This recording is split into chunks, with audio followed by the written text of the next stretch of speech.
The wine glass shattered against marble, red liquid bleeding across white stone like a warning Lena Hart should have seen coming. She stood frozen in Milan's most exclusive restaurant, her second-hand black dress suddenly feeling like a costume, as a woman in Versace screamed accusations that unraveled 3 years and 30 seconds. Her boyfriend wasn't just a cheater. He was a thief wearing her father's name like a stolen coat. And the bill was coming due in ways that could destroy everything. But the real danger walked through the door moments later, a man whose cold eyes promised salvation that would cost her soul. If you want to see how far Lena falls and what she becomes, stay until the end. And drop a comment with your city. Let's see how far this story travels. The reservation had taken Adrian 3 weeks to secure, or so he'd claimed. Lena had believed him because she wanted to, because believing meant tonight mattered, that their third anniversary warranted the effort, that she still occupied space in his increasingly distant world. She'd been wrong about all of it. The dress she wore cost €30 from a vintage shop in Navigli, the fabric slightly worn at the seams but elegant enough under dim lighting. She'd paired it with her mother's pearl earrings and the hope that love could survive on atmosphere and anniversary dates. The maitre d' had looked at her like she'd wandered in from the service entrance, his expression smoothing only when she mentioned Adrian Cole's name. "Ah, yes, Mr. Cole's table. This way, signorina." The restaurant occupied the top floor of a 19th century palazzo, all soaring ceilings and crystal chandeliers that caught the light like frozen stars. Through floor-to-ceiling windows, Milan spread out in a glittering sprawl, the Duomo's spires cutting sharp silhouettes against the twilight sky. Women dripped diamonds and boredom in equal measure, while men discussed mergers in low voices that carried the weight of consequence. Lena didn't belong here. She knew it. They knew it. But Adrian had promised her this night, and she'd stupidly let herself believe it meant something. She waited. 20 minutes became 30. The waiter refilled her water glass with a sympathy that made her cheeks burn. She checked her phone. No messages, no missed calls, just the screensaver photo of her and Adrian from last summer, both of them laughing at something that no longer seemed funny. At 40 minutes, she ordered wine she couldn't afford and told herself he was just running late from a meeting. Adrian always had meetings lately, important ones that required late nights and weekend calls and an increasing distance that felt like watching someone disappear in slow motion. The wine arrived in a glass so delicate she was afraid to hold it. She sipped carefully, letting the taste ground her, trying to ignore the whispers from nearby tables that might or might not have been about her. That's when Adrian finally appeared. He moved through the restaurant with the easy confidence of someone who'd never questioned his right to space, tall and polished in a suit that cost more than her monthly rent. His dark hair was perfectly styled, his smile bright and empty as he wove between tables, stopping to shake hands with a silver-haired man Lena didn't recognize. He smelled wrong. The thought hit her before he even leaned down to kiss her cheek. A perfume that wasn't hers, expensive and cloying, mixed with scotch and something else she couldn't name. The scent of deception, maybe, though she tried to push the thought away. "Sorry I'm late, babe." He dropped into his chair with a carelessness that suggested apologies were formalities rather than admissions. Traffic was hell. "You smell like perfume." The words came out sharper than she'd intended. Adrian's smile never wavered. "Elevator at the office. Some woman doused herself. You know how it is." She didn't, actually. Didn't know how professional elevators came saturated with perfume, or why his collar looked slightly rumpled, or why his eyes wouldn't quite meet hers. But she wanted to believe, so she nodded and reached for her wine glass instead of her instincts. "Happy anniversary," she said softly. "Right. 3 years." He glanced at the menu without looking at her. "Should we get the tasting menu? I'm starving." No flowers. No card. No acknowledgement that 3 years meant anything beyond a reservation he probably hadn't even made himself. Lena felt something crack inside her chest, hairline and small, but definitely there. "Adrian?" She waited until he looked up. "Are we okay?" "What?" "Of course, why wouldn't we be?" "You've been distant lately.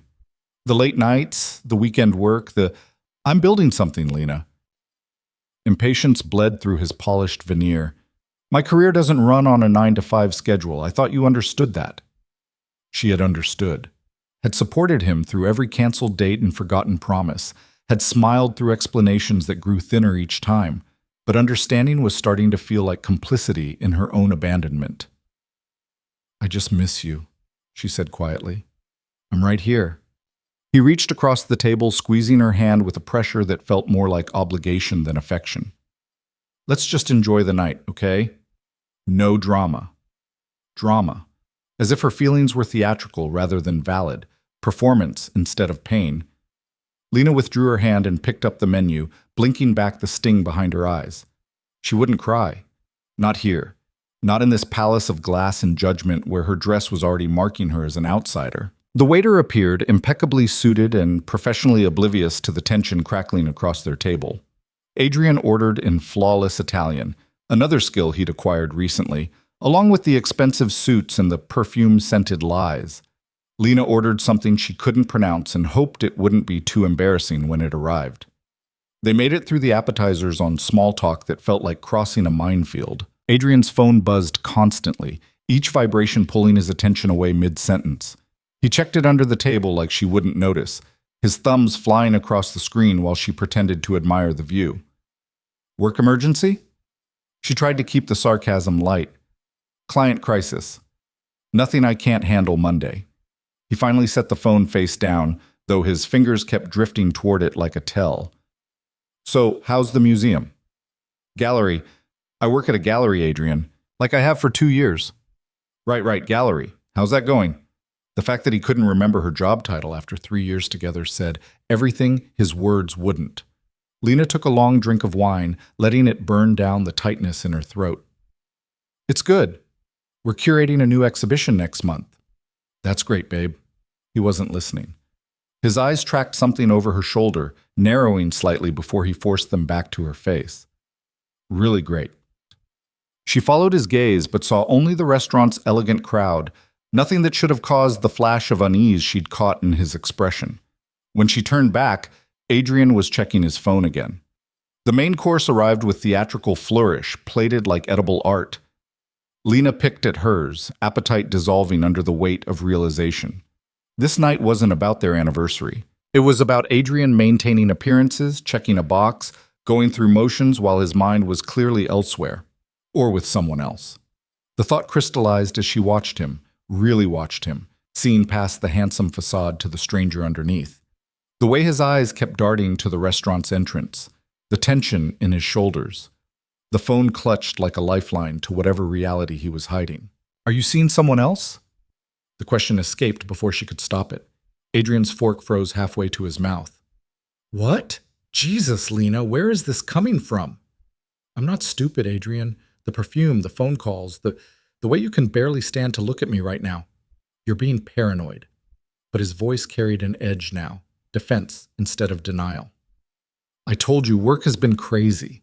I'm under a lot of pressure, and I don't need you adding to it with jealous accusations." Jealous. Another word designed to make her feelings sound unreasonable rather than earned.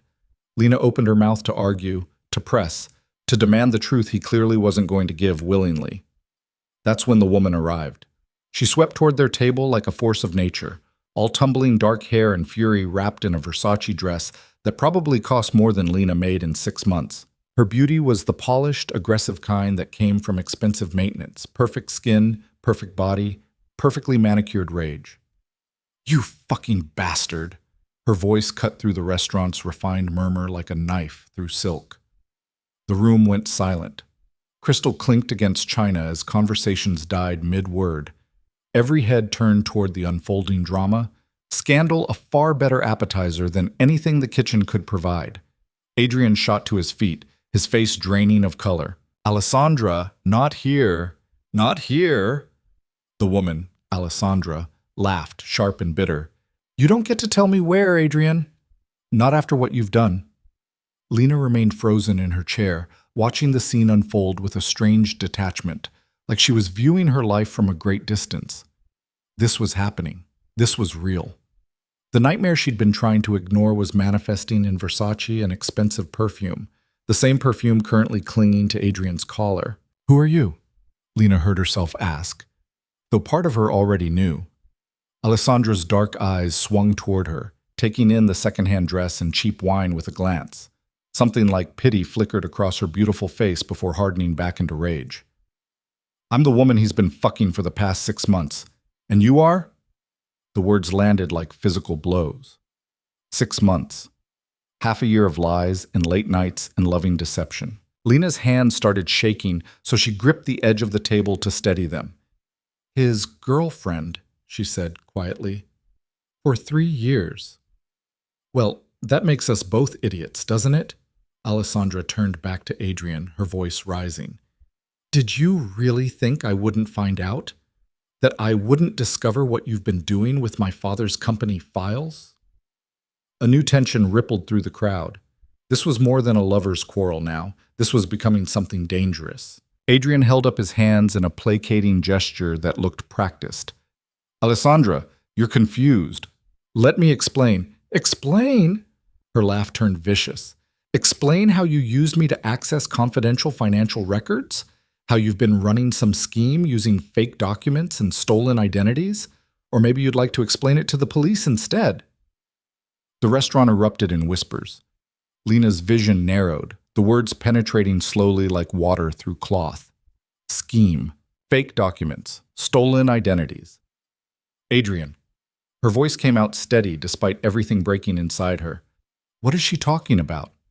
He wouldn't look at her. That was answer enough, but Alessandra provided the details anyway, each word another nail in the coffin of everything Lena had believed. He's been using your father's name, Alessandra said, and now the pity in her eyes was unmistakable. Running financial transactions through accounts he created with forged documents. Your father's identity, your father's credit, all tied to deals that could send him to prison if they're discovered. The floor tilted. Lena's father, quiet, careful, retired Robert Hart, who spent his days tending his garden and reading newspapers, who'd never done anything more dangerous than jaywalk, his name attached to financial fraud? That's not possible.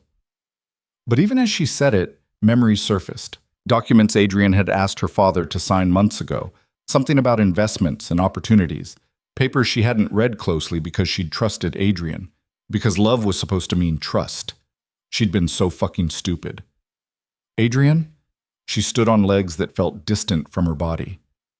Tell me she's lying. He finally met her eyes, and what she saw there, guilt and calculation and the cold assessment of a man weighing his options, told her everything she needed to know. It's not what you think, he started. Then what is it? A business opportunity that got complicated. I can fix it. Your father won't be implicated. Won't be implicated? Lena's voice cracked.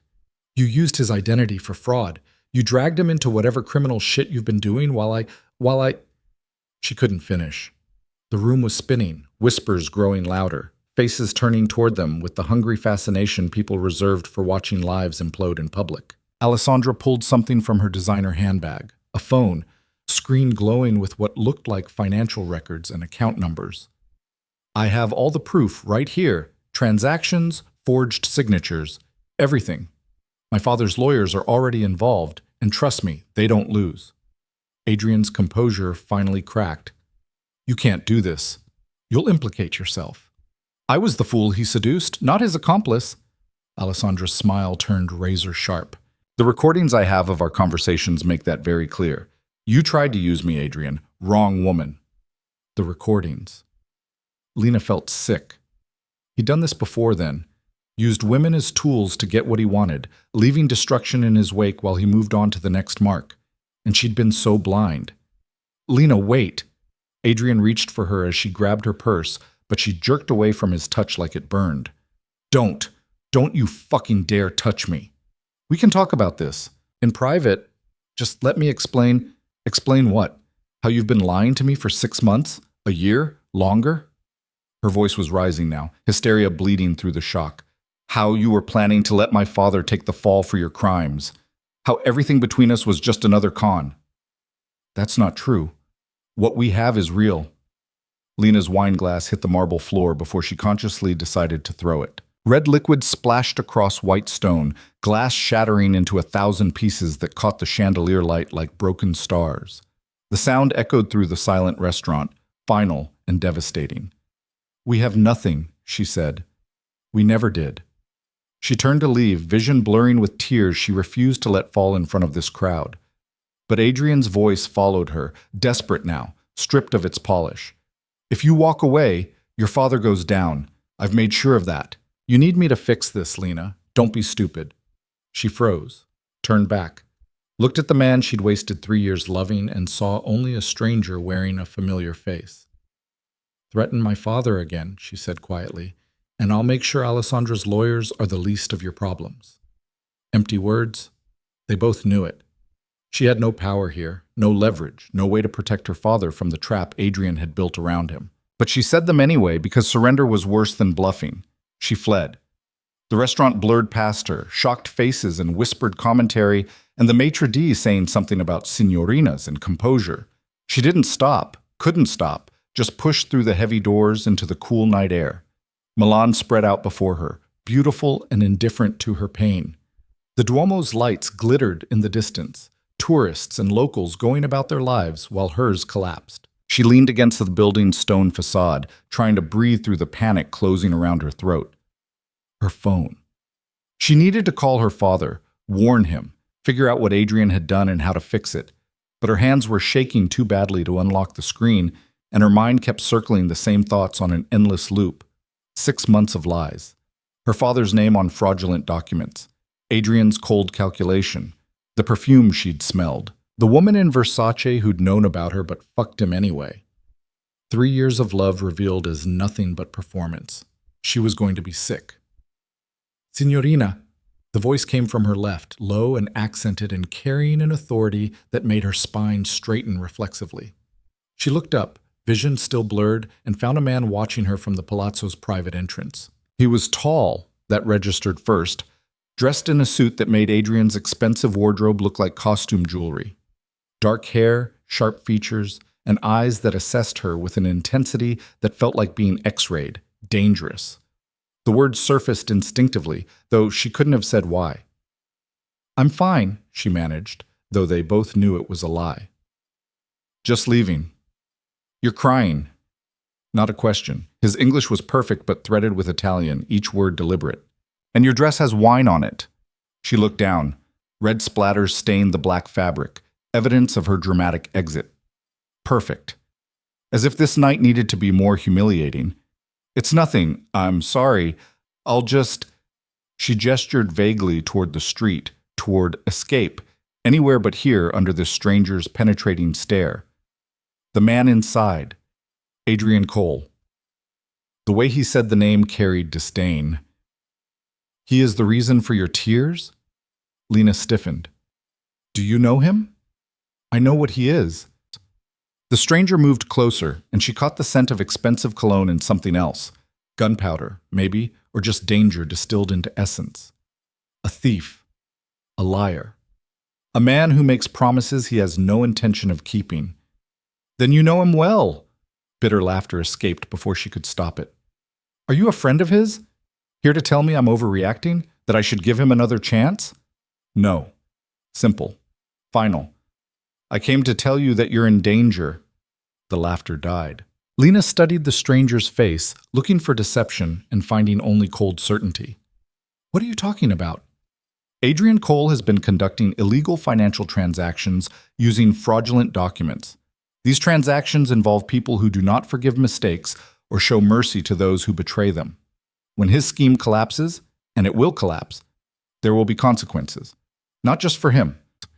Alessandra had said something similar, but hearing it from this stranger made it real in a way that bypassed her shock. My father, she whispered. Yes, your father's identity is deeply embedded in Cole's operation. When it unravels, investigators will come for everyone connected to those accounts. Your father will face questions he cannot answer and charges he cannot fight. But he didn't do anything. He doesn't even know. Innocence is not always protection. The stranger's expression didn't soften exactly, but something flickered in those cold eyes. Especially when powerful people want blood. Lena's legs started shaking. She pressed harder against the building's wall, needing the stone's solidity to keep from collapsing. What am I supposed to do? I don't have money for lawyers. I don't know how to fix this. You can't. Not alone. He paused, weighing something she couldn't see. But I can. Hope and suspicion warred in her chest. Why would you help me? You don't even know me. No, but I know Adrian Cole, and I know the people he's stolen from. Let's say I have a vested interest in ensuring his schemes end properly. The stranger pulled something from his jacket, a business card, heavy and expensive looking even in the dim light. My name is Matteo De Luca. If you want to protect your father, call this number within the next hour. After that, the offer expires. He pressed the card into her hand and turned to leave. Lena stared at it, her mind racing. Matteo De Luca. The name meant nothing to her, but the weight of his presence suggested it should have. Wait. The word came out strangled. What kind of help are you offering? What would you want in return? Matteo looked back, and his smile was a cold, beautiful thing that sent shivers down her spine. Nothing you would not eventually choose to give freely. Call me Lena Hart. Or prepare to watch everything you love burn while Adrian Cole walks away clean. He disappeared into the palazzo before she could ask how he knew her name, leaving her alone with a business card and choices that felt like walking off a cliff either way. Her phone buzzed. Text messages flooded in. 3 from Adrian, each one a variation of "we need to talk," wrapped in manipulation. She deleted them without reading past the previews. Whatever he had to say, whatever lies he wanted to spin, she was done listening. But her father, Robert Hart, who'd raised her alone after her mother died, who'd worked double shifts to put her through school, who trusted her judgment because she'd never given him reason not to. He would be devastated when he learned what she'd helped Adrian do. And if this stranger, this Matteo De Luca, was right, devastation would be the least of his problems. She looked at the card again. Heavy stock, embossed lettering, a phone number, and nothing else. No company name, no address, just a name and a number, and an offer that screamed danger. But danger was better than watching her father destroyed for crimes he didn't commit. Lena pulled up her phone's keypad, fingers trembling as she typed the number. It rang once before a smooth voice answered, professional and precisely polite. Mr. De Luca's office. I need to speak to him.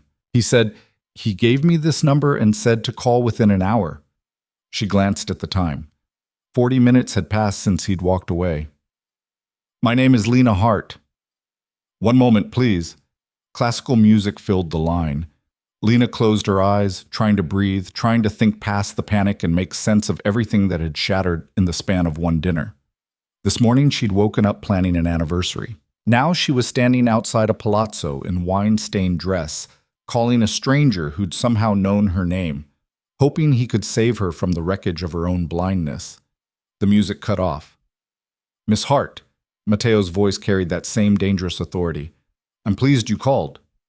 You said you could help my father. I can, but there are conditions. Of course there were. Nothing came without a price, especially not salvation offered by men who looked like they owned the darkness. What kind of conditions? Not something to discuss over the phone. My car is waiting at the corner. It will take you somewhere we can talk properly.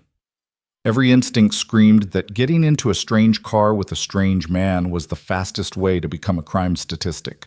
But her father's future balanced against her fear, and it wasn't a fair fight. How do I know I can trust you? You don't.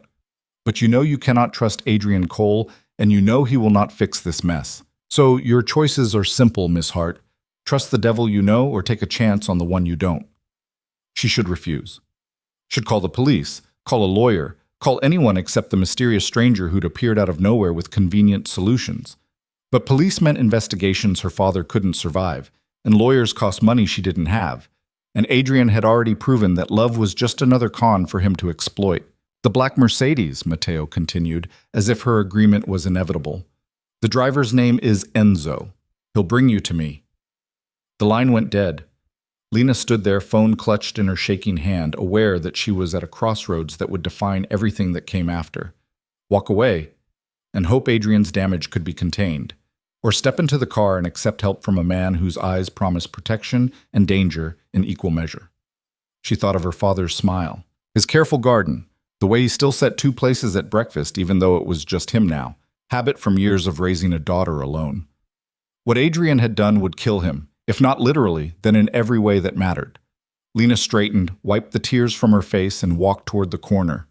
The Mercedes waited exactly where Matteo had said, black and sleek, and entirely out of place on this street of tourists and taxis. The driver's window lowered as she approached, revealing a man in his 50s with silver hair and the same watchful intensity she'd seen in Matteo. "Miss Hart?" His accent was thicker, his smile gentler. "I'm Enzo. Mr. De Luca sent me." "Where are we going?" "Somewhere safe. You have my word."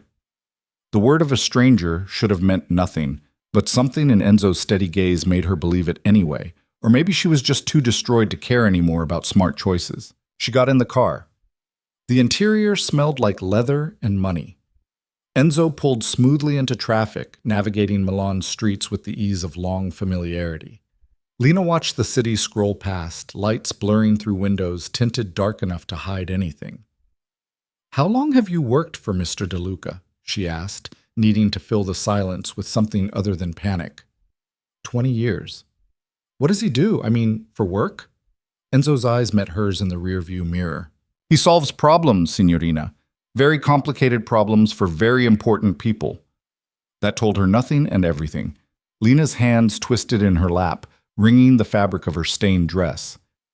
"Is he dangerous?" "Yes." No hesitation.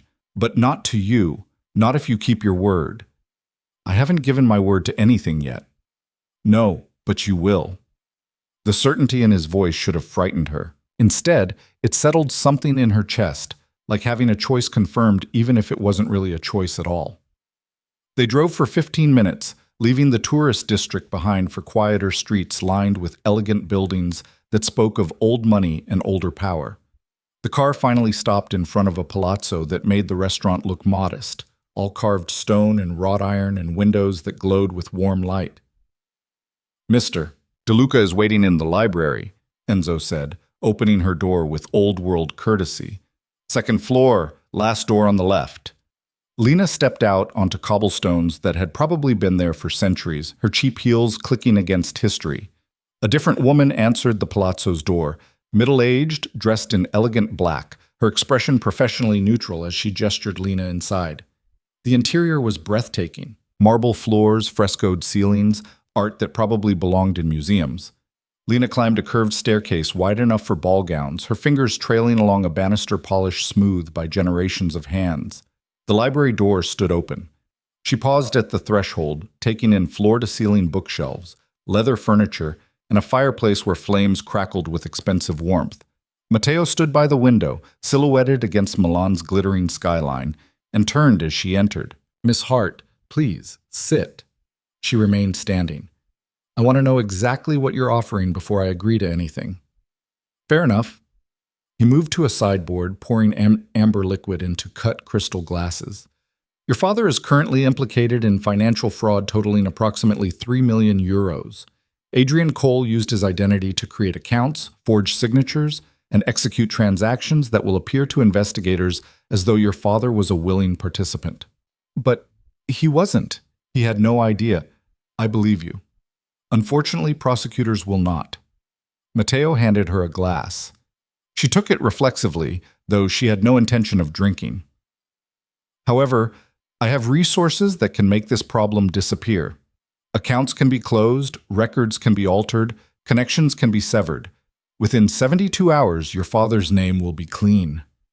"How? How is that even possible?" "I have influence in certain circles. Banking, legal, governmental. When I want something done, it gets done." He sipped his drink, watching her over the rim. But such favors come with expectations. There it was. The catch. What kind of expectations? "You will stay under my protection until this matter is resolved and the threat is passed. That means living where I tell you, going where I allow you, and following rules designed to keep you safe." Lena's grip tightened on the glass. "So I'd be a prisoner." "You'd be protected. There's a difference." "Not from where I'm standing."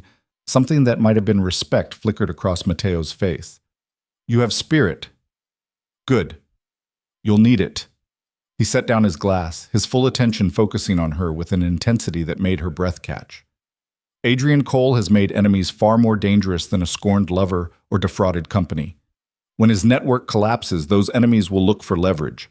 You and your father are the most obvious targets. Then I'll go to the police. Get protection. From whom? The authorities who will believe your father is guilty? The system Adrian has already corrupted with his connections? Matteo shook his head. You need someone who operates outside those boundaries, someone who can fight fire with fire. Someone like you. Yes. Lena finally took a drink, letting the whiskey burn down her throat.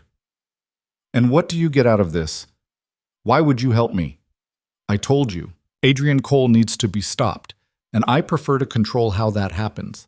Having you under my protection ensures certain outcomes. That's not an answer.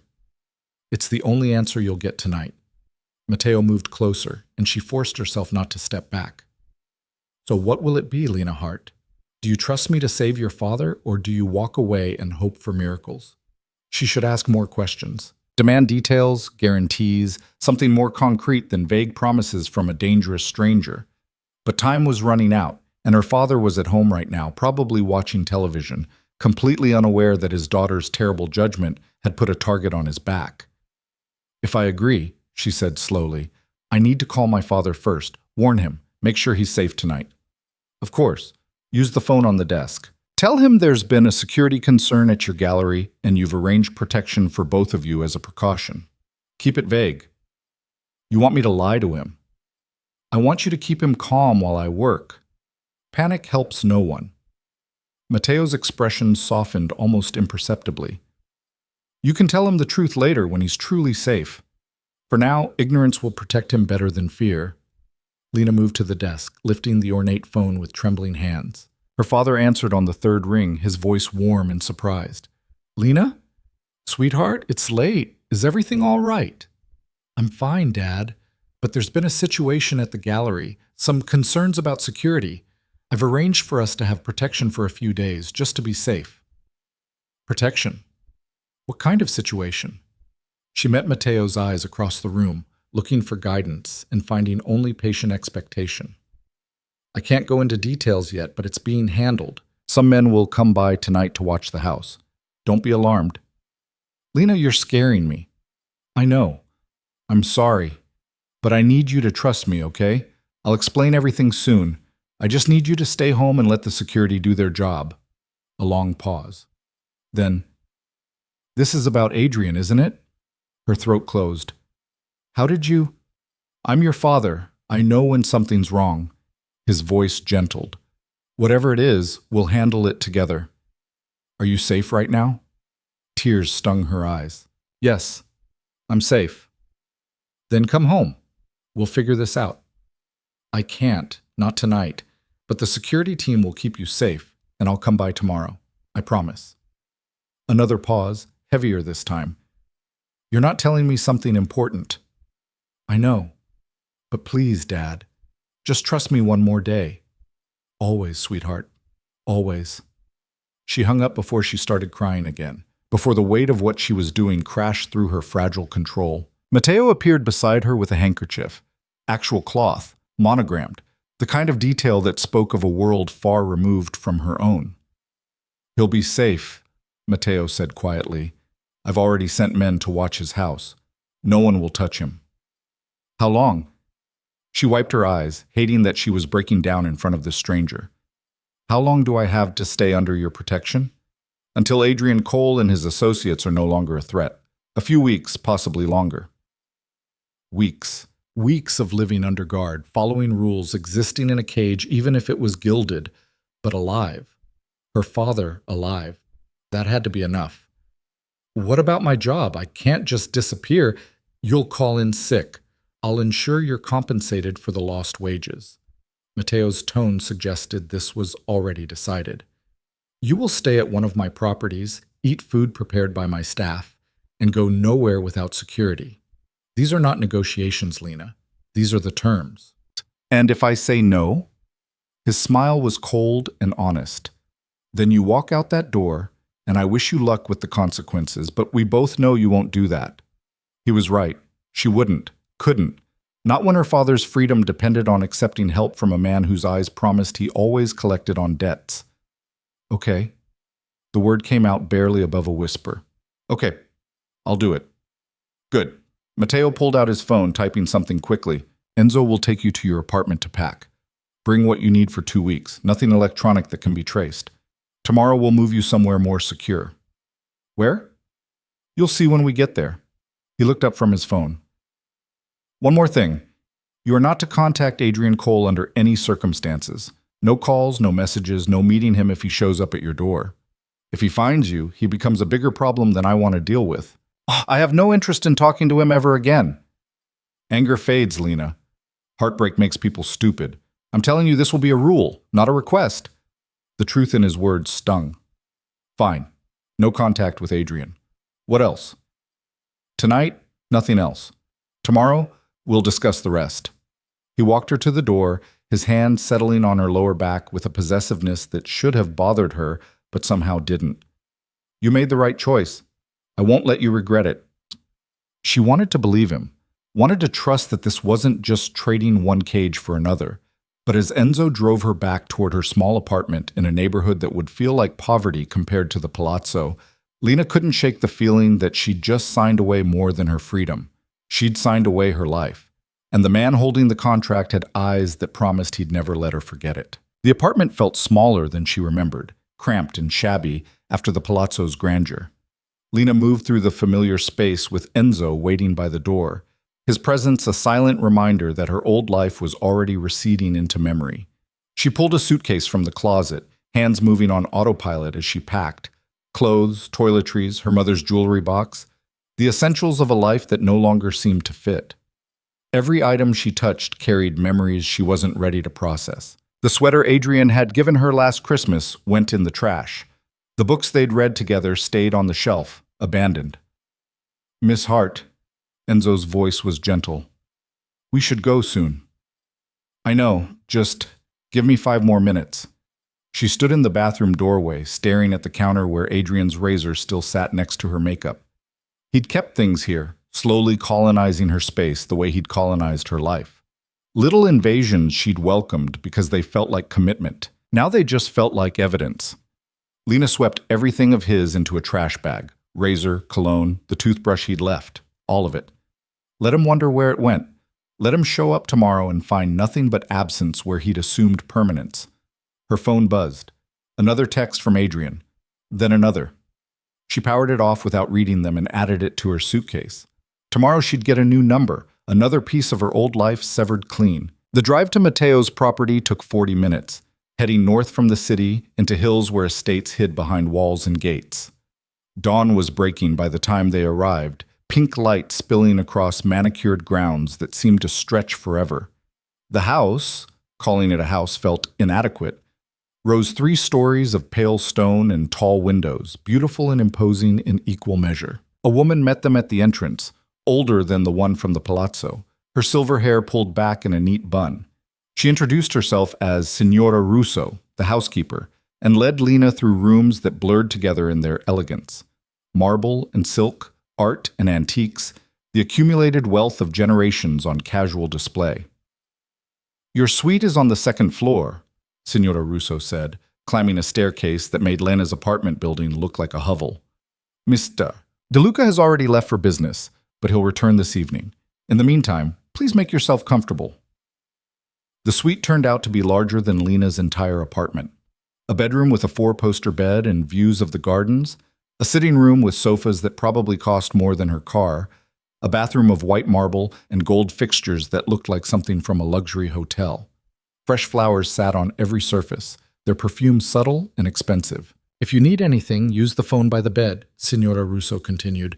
Breakfast will be served in the morning room at 8, but I can have something brought up if you prefer. The morning room is fine. Lena set down her suitcase, feeling like an imposter in this borrowed luxury. Thank you. Left alone, she sank onto the bed and finally let herself feel the full weight of the last 12 hours. The anniversary dinner that had shattered, Adrian's betrayal, the woman in Versace, her father's unwitting involvement in fraud, and now this, a gilded cage owned by a man whose motivation she didn't understand and couldn't trust. She should be terrified. Part of her was. But exhaustion won over fear and she fell asleep still wearing yesterday's wine-stained dress, too wrung out to even undress.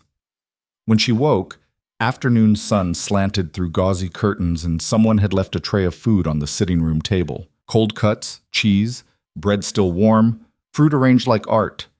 Her stomach growled, reminding her she hadn't eaten since the restaurant disaster. She picked at the food mechanically, tasting nothing, her mind circling questions she didn't have answers for. A knock interrupted her thoughts. Signora Russo entered carrying what looked like several garment bags. "Mr. De Luca thought you might need a few things," she said, hanging the bags in the suite's enormous closet. "I took the liberty of selecting some basics based on your size. If anything doesn't fit or suit you, please let me know." Lena opened the first bag and froze. A dress, simple, elegant, the kind of understated expensive that she could never afford. The second bag held more clothes, all beautiful, all perfectly her style somehow. The third contained shoes, the fourth lingerie that made her cheeks burn. "This is too much," she managed. "Mr. De Luca is quite particular about details." Signora Russo's expression remained neutral, but something in her tone suggested approval. "Dinner is at 7 in the dining room. I suggest the blue dress." She left before Lena could argue. Alone again, Lena pulled out the blue dress, midnight silk that felt like water against her skin. It fit perfectly, of course. Everything fit perfectly, like Matteo De Luca had catalogued her measurements along with her fears, and calculated exactly how to dress his newest acquisition. The word made her flinch, but she couldn't quite dismiss it either. At 7 precisely, she made her way downstairs, following the sound of classical music to a dining room that seated 20 but was set for 2. Matteo stood by the windows, still in the dark suit from last night, or maybe an identical one. He turned as she entered, his gaze sweeping over her with an appreciation that felt both complimentary and possessive. "The dress suits you." "You shouldn't have." She meant it to sound firm, but it came out uncertain. "I needed you properly dressed. Consider it a uniform." He pulled out a chair for her, the gesture courteous and commanding. "Sit. We have much to discuss." Lena sat because arguing felt pointless, and because part of her, the part that had accepted this arrangement, knew she'd already surrendered the right to refuse. Dinner appeared in courses, each more elaborate than the last. Staff moved through the room like ghosts, efficient and invisible. Matteo ate with the relaxed confidence of someone for whom wealth was simply background noise, while Lena felt hyper-aware of every movement, every utensil, every way she didn't belong. "Your father is safe," Matteo said between courses. "I have men watching his house around the clock. He won't be touched." Relief flooded through her. "Thank you." "Don't thank me yet. You haven't heard the rest." He set down his fork, attention focusing completely on her. "Adrian Cole's operation is more complex than I initially assessed. He's not working alone. There's a network, investors, facilitators, people with significant resources and no tolerance for exposure." "What does that mean?" "It means cleaning up this mess will take time and careful maneuvering. Your father's name is entangled with at least 7 different accounts, multiple shell companies, transactions across 3 countries. Untangling it without triggering investigations or alerting Adrian's partners requires precision." Lena's appetite vanished. "How long?" 4 to 6 weeks if everything goes smoothly, longer if complications arise. Matteo's expression gave nothing away. "During that time, you stay here. No exceptions." 6 weeks? The number hit her like a fist. "I can't just disappear for 6 weeks. My job, my father, my life. Your life is currently under threat from men who make Adrian Cole look like a petty thief. Your job can be managed remotely or postponed. As for your father, he believes you're safe and that's what matters." Matteo's voice hardened slightly. "You agreed to my terms, Lena. Don't pretend you're surprised by them now." He was right, but that didn't make it easier to swallow. She pushed food around her plate, anger and helplessness warring in her chest. "So I'm just supposed to sit here like some princess in a tower while you fix my problems? Would you prefer to fix them yourself? Because I can arrange that. Give you the account numbers, the contact information, let you negotiate with the kind of people who solve disputes with violence rather than conversation." His eyes glittered with challenge. "Is that what you want?" "No." The admission tasted bitter. "Then accept what you cannot change and work within the boundaries I've set. They exist for your protection, not my amusement." Everything here is for your benefit, she shot back. Don't pretend this is altruism. You're getting something out of this arrangement even if you won't tell me what. Matteo smiled, slow and dangerous. You're right. I am getting something, but that doesn't make your protection less real or your father less safe. We can both win in this scenario, Lena, or we can fight each other while your father's freedom hangs in the balance. Your choice. She wanted to argue, to push back against his control and the casual way he'd restructured her entire existence. But he held all the power here, and they both knew it. Fighting him wouldn't change the circumstances. It would just make the cage feel smaller. Fine, she said quietly.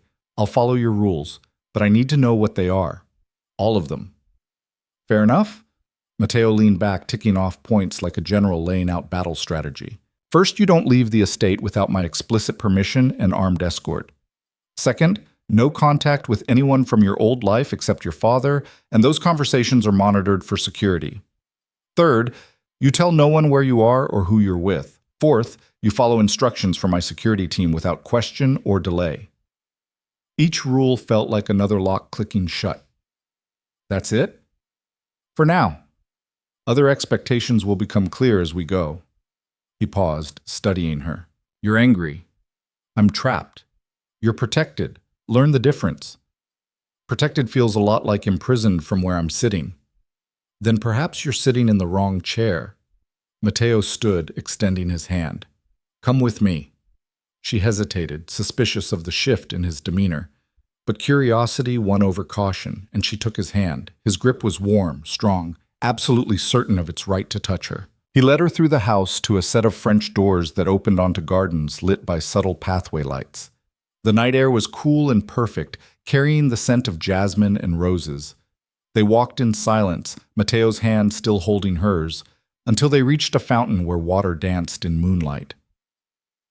You see a cage, he said, gesturing to the estate around them. I see a fortress. You see control. I see survival. We're speaking different languages, Lena, but we're in the same conversation.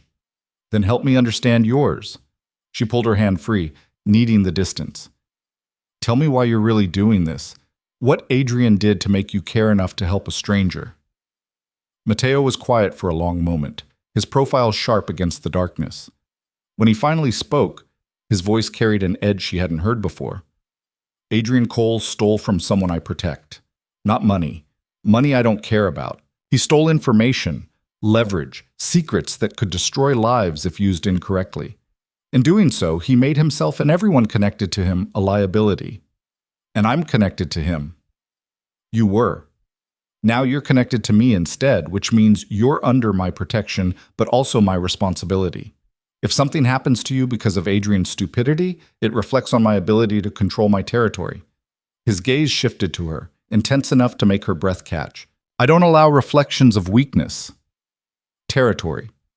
The word confirmed what she'd already suspected, that Matteo De Luca operated in a world where power wasn't granted by law, but taken through force and maintained through fear. She should be running, should be terrified, but standing in his garden under stars that cared nothing for human complexity, all she felt was a strange, disorienting pull toward this dangerous man who'd somehow made her safety his personal mission. What happens after? She asked quietly. After my father is clear and Adrian's network is handled. What happens to me? That depends on you. Matteo moved closer, close enough that she could feel the warmth radiating from his body. You can walk away with your father's freedom intact and never see me again. Or you can stay and see what else this arrangement might offer. Stay as what? Your kept woman? Some trophy you dress up and show off? His laugh was low and genuinely amused. You think too small, Lena. I have no interest in trophies, but someone with your intelligence, your strength, your ability to adapt. His hand came up to cup her cheek, thumb brushing her jawline. That has value beyond decoration. Her heart hammered against her ribs. This was dangerous. Not just the attraction sparking between them, but the way his words made her want things she had no business wanting. Power, belonging, a place in a world that should terrify her but somehow felt more honest than anything Adrian had ever offered. I barely know you, she whispered. You know I keep my promises. You know I protect what's mine. You know I don't lie or pretend to be something I'm not. His eyes searched hers. That's more truth than you had in 3 years with Adrian Cole. He was right, and that truth hurt worse than any of Adrian's betrayals. She'd spent years loving a lie, accepting scraps and calling it commitment. And now a man she'd known less than 24 hours was offering her clarity wrapped in danger, honesty delivered with absolute control. I need time, she managed, to think, to process, to figure out what any of this means. You have time. 6 weeks of it, minimum. Matteo's hand dropped from her face, though the warmth of his touch lingered. Use it wisely, Lena. Not many people get a chance to rebuild themselves from the ground up. They walked back to the house in silence, charged with possibility and threat. At the base of the staircase, Matteo bid her good night with a formality that felt at odds with the intimacy of their garden conversation. Lena climbed to her suite, her mind spinning with everything said and unsaid. She called her father using the secure line Matteo had provided, keeping her voice light as she asked about his day and reassured him she was fine. He sounded tired but calm, accepting her vague explanations with the trust she didn't quite deserve. When she hung up, guilt sat heavy in her chest alongside the strange exhilaration of her new circumstances. The days that followed fell into a rhythm that was both surreal and oddly comforting. Lena woke to breakfast in the morning room, spent afternoons exploring the estate's grounds under the watchful eyes of security, and ate dinners with Matteo when his schedule allowed. They talked about art, music, her work at the gallery, everything except the dangerous business keeping her there. He was educated, well-traveled, surprisingly funny when he chose to be. And underneath the careful control, she caught glimpses of someone who'd learned to weaponize distance as protection. The more time she spent with him, the more she understood that Matteo De Luca had built his empire on the ruins of whatever softness he'd once possessed. A week into her stay, he appeared at breakfast with news that made her coffee turn bitter in her mouth. Adrian has been making inquiries about your whereabouts. Matteo's tone was casual, but his eyes were hard. He's contacted your gallery, your father, friends from your university. He's looking for you. Fear spiked through her calm. My father didn't tell him anything, did he? Your father knows nothing to tell, and I've made it clear through certain channels that Adrian would be wise to stop searching. Matteo buttered his toast with precise movements. He won't find you, but his desperation suggests the walls are closing in faster than he anticipated. Good. The viciousness in her own voice surprised her. I hope they crush him. They will, but not before he tries every angle to save himself, which means you remain a potential target. Matteo looked up, his gaze assessing. How do you feel about public appearances? The question threw her. What kind of public appearances? I have a gala to attend next week. Cultural Foundation, very prestigious, entirely boring. I typically go alone, but bringing you would send a clear message about your new allegiances. You want to use me as a signal. I want to make it abundantly clear that you're under my protection, and attempting to reach you would be a costly mistake. He set down his knife. But I won't force you. If you'd rather stay here, I understand. Lena thought about it, weighing the risks against the suffocating sameness of her days in the estate. She'd been here a week, and already the walls felt closer. A night out, even a controlled one, sounded like oxygen after slow suffocation. I'll go, she decided, but I'll need something appropriate to wear. Matteo's smile was pure satisfaction. Already taken care of. The dress arrived 2 days later, a creation of silver silk and crystals that looked like moonlight given form.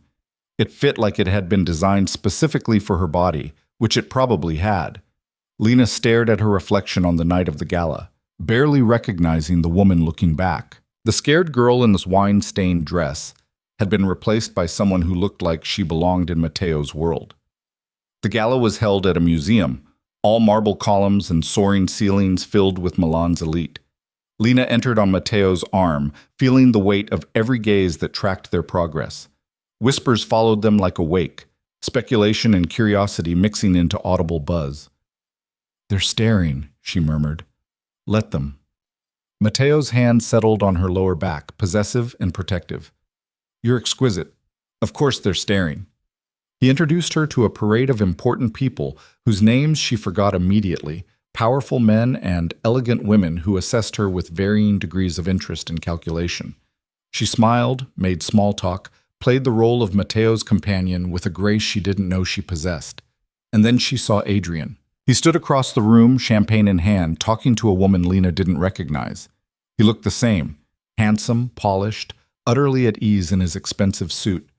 But seeing him now, after everything, was like looking at a stranger wearing a familiar mask. She felt nothing. No love, no longing, not even real anger. Just a cold assessment of the man who'd almost destroyed her father. Their eyes met. Adrian's face went through a series of expressions. Surprise, confusion, something that might have been fear. He started toward them, but Matteo's hand tightened on Lena's waist, a silent warning. "Stay close to me," Matteo said quietly. Adrian approached with his trademark confidence, though Lena could see the cracks beneath it now. Up close, he looked tired, stressed, the polish wearing thin at the edges. "Lena." Her name came out half relief, half accusation. "Where the hell have you been? I've been trying to reach you for days." "I've been busy." Her voice sounded stronger than she felt. "Busy hiding, apparently." Adrian's gaze shifted to Matteo, recognition and unease flickering across his features. "De Luca. I should have known." "Cole." Matteo's tone could have frozen water. "I believe the lady made it clear she has no interest in speaking with you. The lady is my girlfriend. This doesn't concern you." "Was." Lena found her voice, found her strength. "I was your girlfriend, past tense. You lost that privilege when you committed fraud using my father's identity." Adrian's jaw tightened. "That's not what happened. If you just let me explain..." "Explain what? How you used me? How you plan to let my father take the fall for your crimes?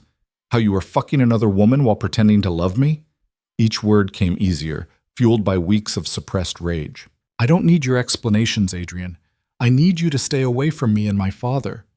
You don't understand what you're getting into." Adrian's voice dropped, urgent and almost genuine. "De Luca isn't who you think he is. He's dangerous, Lena. Whatever he's told you, whatever promises he's made, are more honest than anything you ever said to me." She felt Matteo's solid presence behind her, an anchor in the storm. "I know exactly who he is, and I chose him anyway." The words landed like a physical blow. Adrian's face went white, then red, fury replacing manipulation. "You're making a mistake." "No." Lena stepped closer to Matteo, the decision crystallizing even as she made it. "I made a mistake 3 years ago when I believed you loved me. I'm correcting it now." "Lena, we're done here." Matteo's voice cut through Adrian's protest with surgical precision. "Leave while you still can. My patience has limits, and you're testing them." For a moment, Lena thought Adrian might actually be stupid enough to push, but survival instinct won over pride. He looked between them, seeing something in Matteo's eyes that made him step back. "This isn't over," he said, but it sounded like a threat from a man with no weapons left. "Yes," Matteo replied softly. "It is." Adrian left, weaving through the crowd with the jerky movements of someone barely holding together. Lena watched him go, feeling something settle in her chest. Relief, maybe. Or just the absence of the weight she'd been carrying for 3 years. "Are you all right?" Matteo's hand came up to her shoulder, steadying. "Yes." She turned to face him, surprised to find it was true. "I'm better than all right. I'm free." His smile was small but genuine. "Yes, you are." They stayed at the gala another hour, but Lena barely registered the rest of it. Her mind kept circling back to the confrontation, to the way she'd stood her ground, to the choice she'd made in front of Milan's elite. She'd chosen Matteo over Adrian, protection over sentiment, brutal honesty over comfortable lies. And she didn't regret it. The car ride home was quiet, charged with something Lena couldn't quite name. Matteo sat close enough that she could feel the heat of him, his presence filling the back seat like a force field. When they reached the estate, he walked her to her suite door, formal and distant despite the intimacy of the evening. "Thank you," Lena said, "for tonight, for letting me face him. You didn't need my permission, but you're welcome." Matteo's hand came up to cup her face, the gesture achingly gentle. "You were magnificent." The compliment shouldn't have affected her so strongly, but standing in the hallway with his hand on her cheek and his eyes dark with approval, Lena felt something shift between them. The careful distance they'd maintained suddenly felt less like protection and more like a barrier they were both tired of holding up. Matteo? His name felt dangerous on her lips. I should go. But he didn't move, his thumb tracing her lower lip with devastating focus. Tell me to go, Lena. She should. Should step back, maintain boundaries. Remember that this arrangement was supposed to be temporary protection, not the beginning of something that could consume her completely.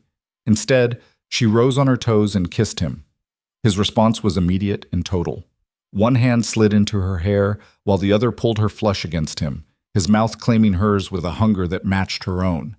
The kiss was nothing like Adrian's careful technique or practiced seduction. This was raw and honest, desire stripped of pretense. Two people who'd been circling each other finally giving in to gravity. When they finally broke apart, both breathing hard, Matteo's eyes were nearly black with want. Inside, he commanded. Now. Lena opened her door, and he followed her in. The door closed behind them with a soft click that felt like a sentence being passed. Lena's heart hammered against her ribs as Matteo's hands found her waist, pulling her back against him with a certainty that left no room for doubt about what came next. Last chance, he murmured against her neck, his breath warm on her skin. Tell me to stop, and I will. But once this line is crossed, Lena, there's no going back to what we were before. She turned in his arms, meeting his dark gaze with a clarity that surprised her. I don't want to go back. The words unleashed something in him. His mouth claimed hers again, deeper this time, possessive in a way that should have frightened her, but instead made her feel anchored for the first time since her world had shattered. His hands moved with skilled precision, finding the zipper of her dress and sliding it down in one smooth motion. The silk pooled at her feet like liquid moonlight, leaving her exposed in nothing but the delicate lingerie he'd provided. You're exquisite, Matteo said, his voice rough with want as he stepped back to look at her. Do you know that? Do you understand what you do to me? Lena had never felt beautiful the way Adrian's careful compliments had tried to make her feel, but under Matteo's hungry gaze she felt powerful, desired not as decoration but as something essential, something worth possessing completely. She reached for his jacket, pushing it off his shoulders with trembling hands. He helped her, shedding layers with efficient movements until he stood before her in nothing but perfectly tailored trousers, his body a study in controlled strength. Scars marked his torso, evidence of a life lived dangerously, each one a story she suddenly wanted to know. These, she traced one that ran along his ribs. Tell me. Later. His hands cupped her face, thumbs stroking her cheeks. Right now, I just want you. He walked her backward toward the bed, his body a wall of heat and muscle that made her feel delicate and cherished and claimed all at once. When her knees hit the mattress, she let herself fall, and he followed her down, covering her body with his own. What happened next was nothing like the careful, predictable intimacy she'd known with Adrian. Matteo touched her like he was mapping territory he intended to keep, his hands and mouth learning every curve and hollow with devastating attention. He took his time despite the urgency crackling between them, drawing out her pleasure until she was trembling and desperate beneath him. Please, she finally gasped, past pride or games. Please what? His voice was dark velvet, commanding even in this. Tell me what you want, Lena. You. I want you. Then you'll have me. He kissed her deeply, thoroughly, sealing the promise. All of me. For as long as you'll take it. When he finally entered her, the sensation was overwhelming. Not just physical, though that was intense enough to steal her breath, but the emotional weight of it, the way his eyes held hers as they moved together, the absolute focus he gave her as if nothing else in the world existed beyond this moment, this connection. Lena shattered in his arms, pleasure crashing through her in waves that left her gasping and clinging to his shoulders. He followed moments later, her name a prayer or a curse on his lips as he found his own release. Afterward, they lay tangled together in the silk sheets, hearts gradually slowing, reality seeping back in around the edges. Matteo's hand traced lazy patterns on her spine, his touch gentle now, where it had been demanding moments before. I should regret this, Lena said quietly. It's too soon, too complicated, too... But you don't. Not a question. No, I don't. She propped herself up on one elbow to look at him. Does that make me weak? That I fell into bed with you after barely 2 weeks? It makes you honest. Matteo tucked a strand of hair behind her ear. You wanted this. I wanted this. We're both adults capable of making choices without shame. Adrian would say I'm rebounding, that I'm just using you to get over him. Adrian can rot in whatever hell he's created for himself. The words were soft but edged with steel. And you're not rebounding, Lena. You're waking up. She wanted to believe him, wanted to trust that this dangerous thing between them was real and not just adrenaline or proximity or her broken heart reaching for the nearest solid thing, but doubt was a hard habit to break. What happens now? She asked. Now we sleep. Tomorrow, everything else. He pulled her down against his chest, arms wrapping around her with a possessiveness that should have felt confining. Instead, it felt safe. For tonight, just let yourself have this. Lena closed her eyes and let herself sink into the warmth of him, into the steady rhythm of his heartbeat beneath her ear. She'd worry about consequences and complications in the morning. For now, she'd take what Matteo offered, shelter, honesty, and the kind of passion that made her forget she'd ever settled for less.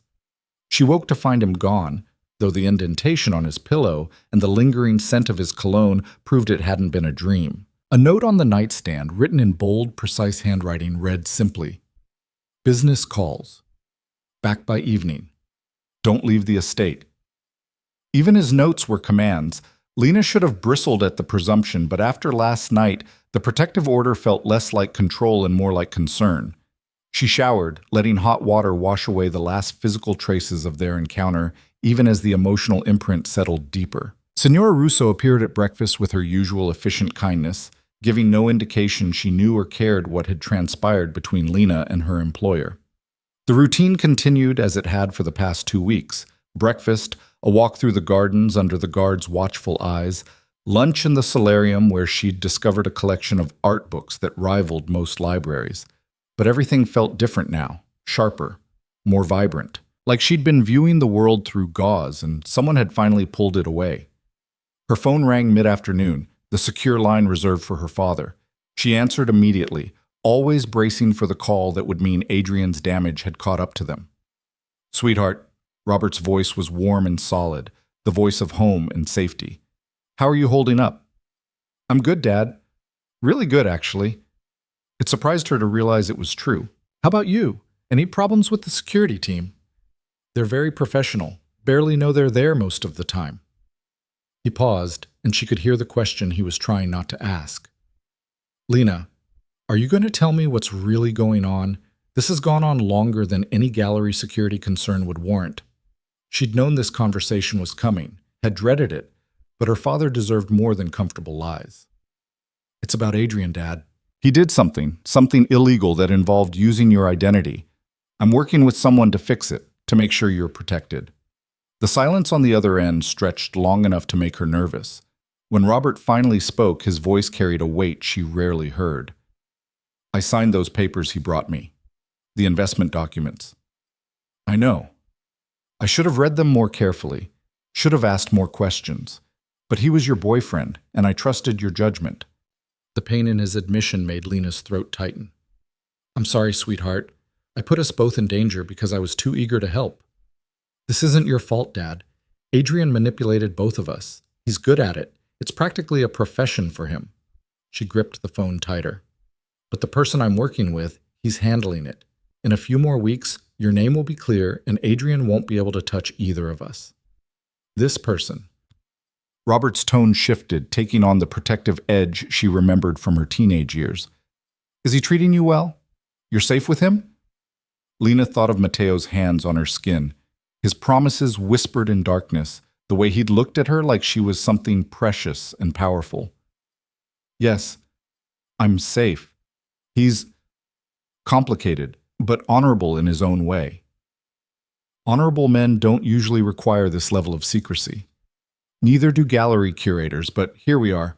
She tried to keep her voice light. I'll explain everything when it's over, I promise. Just trust me a little longer? Always. The simple word carried years of faith she hoped she hadn't betrayed. I love you, Lena. Whatever's happening, we'll handle it together. I love you too, Dad.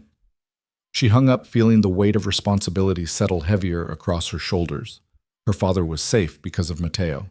She was safe because of Matteo. But safety came with strings, and she was beginning to understand those strings were wrapping tighter around her heart with every passing day. Matteo returned as promised that evening, arriving with the energy of someone who'd spent the day dealing with problems that required his particular brand of solution. He found her in the library, curled in one of the leather chairs with a book she'd been pretending to read for the past hour. "You're still here," he said, something like relief in his voice. "Where else would I be? Your guards would tackle me before I made it to the gate." But she smiled as she said it, the teasing familiar now. "They would." He crossed to her, tilting her chin up for a kiss that tasted like coming home. "And I'd have them bring you back to me." Possessive. Absolutely. He pulled her to her feet, hands settling on her waist. "Particularly about things that belong to me." I don't belong to you, Matteo." "Don't you?" His eyes searched hers, serious now. "After last night, after everything between us, you're mine, Lena, and I'm yours. Denying it doesn't change the truth." She should argue, should maintain some independence, some distance. But standing in his arms with his heartbeat steady beneath her palm, the argument felt hollow. "This is crazy. We barely know each other. I know you're strong enough to face down your ex-boyfriend in a room full of witnesses. I know you put your father's safety above your own comfort. I know you kiss like you're trying to crawl inside my soul, and you make sounds when I touch you that drive me out of my mind." His thumb traced her lower lip. "I know enough. That's just attraction, chemistry. It's more and you know it." Matteo's expression was absolutely certain. "You feel it too. This thing between us, it's not just physical. It's recognition." Lena wanted to deny it, but she'd never been good at lying to herself. She did feel it, this pull toward him that went beyond gratitude or desire, like they were two damaged pieces that somehow fit together better than either of them had whole. "What if it doesn't last?" she asked quietly. "What if we're just trauma bonding, or whatever the psychological term is for two people clinging to each other in a crisis? Then we'll face that when it comes, but I don't think that's what this is." He kissed her forehead, gentle despite his earlier intensity. "I think this is the universe finally getting something right." They had dinner together, talking about nothing and everything. His travels, her work at the gallery, the art collection he'd spent years building. He was educated and well-read, his opinions sharp but never condescending. Conversation flowed easily, punctuated by heated glances that promised a repeat of last night. When they finally made it back to her suite, the encounter was different. Less desperate, more deliberate. Matteo took his time learning what made her gasp, what made her beg, mapping her body with a thoroughness that left her trembling and sated and absolutely certain that whatever this was, it wasn't going away. The weeks that followed fell into a rhythm that felt dangerously close to domestic. Matteo worked during the days, managing whatever empire he'd built through phone calls and meetings that sometimes went late into the night. Lena explored the estate, read extensively from his library, and started sketching again, something she hadn't done since college. But the nights belonged to them. Dinners that stretched into philosophical debates and wine-soaked laughter. Conversations that revealed pieces of who they'd been before circumstances had hardened them both. And then bed, where words gave way to touch, and they learned each other with an intensity that never quite faded. 3 weeks into her stay, Matteo appeared at breakfast with a tablet and an expression that made her stomach clench. "Adrian's operation collapsed last night," he said without preamble. "Financial Crimes Division raided his apartment, froze his accounts. He'll be arrested by the end of the day."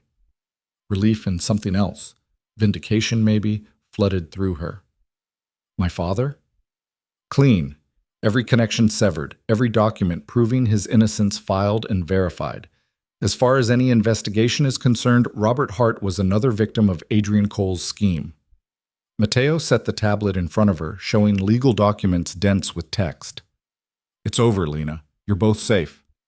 The news should have made her ecstatic. This was what she'd been waiting for, the reason she'd accepted Matteo's protection in the first place. Freedom, safety, the ability to go home and rebuild her life. So why did it feel like the floor had just dropped out from under her? "That's good," she managed. "That's really good." "You don't sound happy." "I am. Of course I am." She forced a smile that felt brittle. "Thank you for everything you've done. Matteo watched her with those two perceptive eyes. You're thinking about leaving. Isn't that the arrangement? My father's safe, the threat is neutralized. I don't need protection anymore. The words tasted like ash.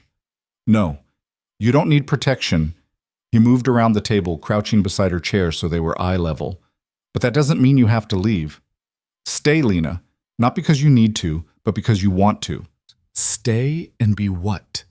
Your mistress? Your companion? Some beautiful thing you keep in your estate like a piece of art? The words came out harsher than she'd intended, fueled by fear and confusion. Stay and be my partner. Matteo's voice was quiet but absolutely serious. Build something with me. Use the resources at your disposal to do the work you love, create the life you want. I'm offering you choice, Lena. Real choice, not obligation. I can't just live off your money like some, then work for it. He stood, pulling her up with him. You have a degree in art history, connections in the gallery world. I have resources and properties that could house exhibitions, collections that need curation. Make yourself essential. Prove you belong here not because I keep you, but because you've earned your place. The challenge in his words sparked something in her chest. Not anger, but ambition she'd buried under years of settling for less. You're serious. I don't say things I don't mean. You should know that by now. Lena's mind raced with possibilities she hadn't let herself consider. Real work, meaningful projects, the chance to build a career on her own terms instead of scraping by with whatever position she could find. And Matteo, complicated, dangerous, infuriatingly honest Matteo, offering her the tools to become more than she'd ever imagined. But there was something she needed first, something that had been building since that night at the gala. I want to see Adrian, she said abruptly. Matteo's expression hardened. Why? Because I need to look him in the eye and know I'm completely done. I need to see what he's become and know I made the right choice. She met his gaze steadily. I need closure, Matteo. Real closure, not just paperwork and distance. He was silent for a long moment, jaw tight with some emotion she couldn't quite read. Finally, he nodded. I'll arrange it. But I'm coming with you. I don't need non-negotiable. His tone left no room for argument. You face him, you get your closure. But you do it with me there, or you don't do it at all. Fair enough. Lena nodded her agreement, and Matteo made a phone call in rapid Italian that she couldn't quite follow. 20 minutes later, they were in his car, heading back toward the city she hadn't seen in weeks. Adrian was being held in a holding facility pending arraignment, the kind of place that smelled like desperation and bureaucracy. Matteo's influence got them a private room, a guard posted outside the door, and 15 minutes of supervised contact. When they brought Adrian in, Lena barely recognized him. Gone was the polished exterior, the confident swagger. He looked hollow, defeated, his expensive suit rumpled and his eyes carrying the haunted look of someone watching their world disintegrate. Lena. Her name came out like a lifeline. Thank God, I knew you'd come. You have to help me. Tell them this is all a misunderstanding, that I was set up. I'm not here to help you, Adrian. Her voice was steady, surprising her. I'm here to make sure you understand what you lost. He finally seemed to register Matteo standing behind her, and something ugly crossed his face. Of course. You bring him. You're fucking him, aren't you? Jesus, Lena, I didn't think you were that kind of... Careful. Matteo's voice was soft but deadly. Finish that sentence and you'll regret it. Adrian's mouth snapped shut, survival instinct finally kicking in. He turned back to Lena, desperation bleeding through. I loved you. Everything I did for us, to build a future. You used me. Lena stepped closer to the table, separating them, needing him to really see her. You used my father. You used everyone who was stupid enough to trust you. And you called it love because that made it easier to justify. That's not true. We had something real. We had nothing real, Adrian. Nothing. You were always performing, always calculating what you could get from me. I was just too blind to see it. She leaned forward, hands flat on the cold metal surface. But I see it now. I see exactly what you are, and you know what I feel? Lena, nothing. I feel absolutely nothing for you except pity. The truth of it settled in her chest, liberating and final. You destroyed your own life chasing something that was never going to be enough. And now you'll pay for it while I move on and forget you ever existed. You can't just... I made you. You were nobody before me, working some dead-end gallery job, going nowhere. I gave you access, opportunities. You gave me lies wrapped in expensive restaurants. Lena straightened, feeling taller somehow. But Matteo gave me truth. He gave me real choice, real partnership, real honesty about who he is and what he wants. You could never do that because you don't even know who you are beneath all the performance. Adrian's face crumpled, rage and despair warring for dominance. You think he's better than me? He's a criminal, Lena. A thug in an expensive suit. Whatever he's told you, whatever he's promised, it's all built on blood and violence. I know exactly what he is. Lena felt Matteo's hand settle on her shoulder, steady and sure. And I chose him anyway. I chose honesty over pretty lies. I chose someone who treats me like an equal instead of a prop. I chose real over performance. She paused, letting the words land. I chose better. You'll regret this. Adrian's voice turned vicious. When he gets tired of you, when he trades you in for the next pretty thing, you'll realize what you threw away. No. Matteo spoke for the first time since they'd entered, his voice carrying absolute certainty. She won't.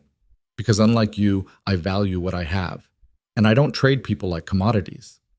He guided Lena toward the door, their time clearly up. She took one last look at Adrian, broken, bitter, exactly where his choices had led him, and felt the final threads of their shared history snap clean. Goodbye, Adrian, she said quietly. I hope you find a way to become someone real, but I won't be there to see it. They left him there, his protests fading behind the closing door. In the hallway, Lena's hands started shaking with the adrenaline crash. Matteo pulled her into his arms, letting her breathe through it, his presence an anchor against the emotional storm. You okay? He asked after a moment. Yeah. She pulled back to look at him. Actually, I'm better than okay. I'm free. Good. He kissed her forehead. Then let's go home. Home. The words settled something in her chest. Not the apartment she'd fled weeks ago, not her father's house where she'd grown up. Home was the estate with its gardens and library, and the bed where Matteo learned her body like scripture. Home was wherever this dangerous, honest man decided they belonged. The drive back was quiet, both of them processing what had happened in different ways. But when they reached the estate, Matteo didn't head toward the house. Instead, he drove to a section of the property Lena had never explored, stopping in front of a building she'd assumed was storage. Come with me, he said, extending his hand. Curious, she followed him inside. Lights flickered on, revealing a space that made her breath catch. It had been converted into a gallery, white walls, perfect lighting, climate control systems for preserving art. Empty now, but full of potential. What is this? She breathed. Yours, if you want it. Matteo watched her explore the space. Use it to curate exhibitions, showcase new artists, build the career you should have had if you hadn't wasted 3 years on Adrian Cole. Make it something meaningful. Lena turned slowly, taking in the possibilities. This wasn't just a gift.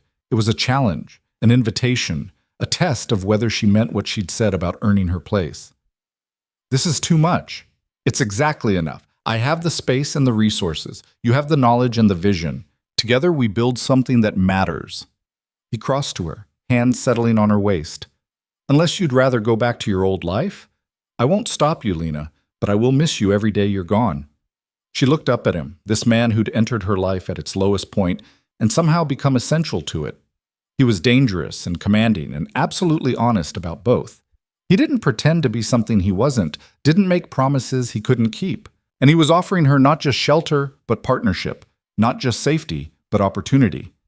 I have conditions, she said, decision crystallizing. Of course you do. His smile was genuine, almost proud. Name them. I run this gallery myself. My vision, my choices, my reputation on the line. You can advise, but you don't override. Agreed. I keep my own accounts. If I make money from this, it's mine. I'm not dependent on your generosity. Sensible. Agreed. And you tell me the truth. Always. About what you do, who you are, the risks involved in being connected to you. No protecting me with ignorance. That one made him pause. Some truths are dangerous, Lena. I don't care if I'm staying, if I'm building a life with you, I need to know what that life actually is. No illusions, no performance, just reality, however ugly. She held his gaze. Can you give me that? Matteo studied her for a long moment, something shifting behind his eyes. Finally, he nodded. Yes, I can give you that. But understand, once you know everything, you can't unknow it. Some doors don't close once they're opened. Then let's open them together. Lena rose on her toes, kissing him with all the certainty she felt. Show me your real world, Matteo, all of it.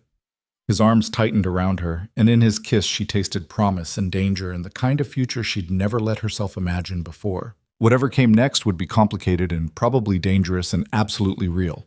And for the first time in her life, real was exactly what she wanted. That night, Matteo kept his word. They sat in his private office, a room Lena had never been invited to before, and he laid out the architecture of his empire with the same clinical precision he'd used to dismantle Adrian's fraud. I don't deal in drugs or weapons, he said, pouring them both whiskey. Those markets are too volatile, too dependent on people who can't be trusted. My business is information, leverage, and strategic investments in ventures that operate in gray areas of the law. Gray areas? Lena turned the glass in her hands. That's a diplomatic way of saying illegal. Not always illegal, sometimes just ethically questionable. Matteo leaned against his desk, studying her. I broker deals between people who can't meet publicly. I facilitate transactions that require discretion. I provide protection for businesses that exist outside traditional legal frameworks. Like a fixer. Like a king. His smile was sharp. I control territory, not through violence, though I'm capable of it when necessary. Through influence, through debts owed and favors granted, through being the person powerful people need when conventional solutions fail. Lena absorbed this, fitting it together with everything she'd observed over the past month. The restaurant where I met you, you weren't there by accident. No, I was meeting with someone who needed problems solved quietly. Adrian's scheme had started affecting people in my network. I was already aware of him when you stumbled into my path that night. So, helping me was convenient. Helping you was strategic. Matteo's honesty was brutal and somehow reassuring.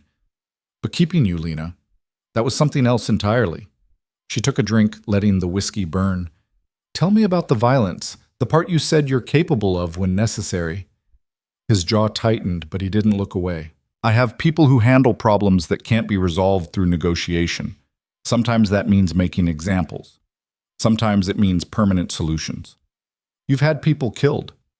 Yes. Simple, unflinching, not casually, not often, but when someone threatens my territory or the people under my protection, I respond with overwhelming force. It's how peace is maintained in my world. The admission should have sent her running. Instead, Lena found herself thinking of her father, safe in his home because Matteo's reputation made threatening him unthinkable. Of herself, protected not by law but by the absolute certainty that harming her would carry consequences no one wanted to face. I should be horrified, she said quietly. You should be. Matteo moved closer, crouching before her chair. If you want to leave now, I'll understand.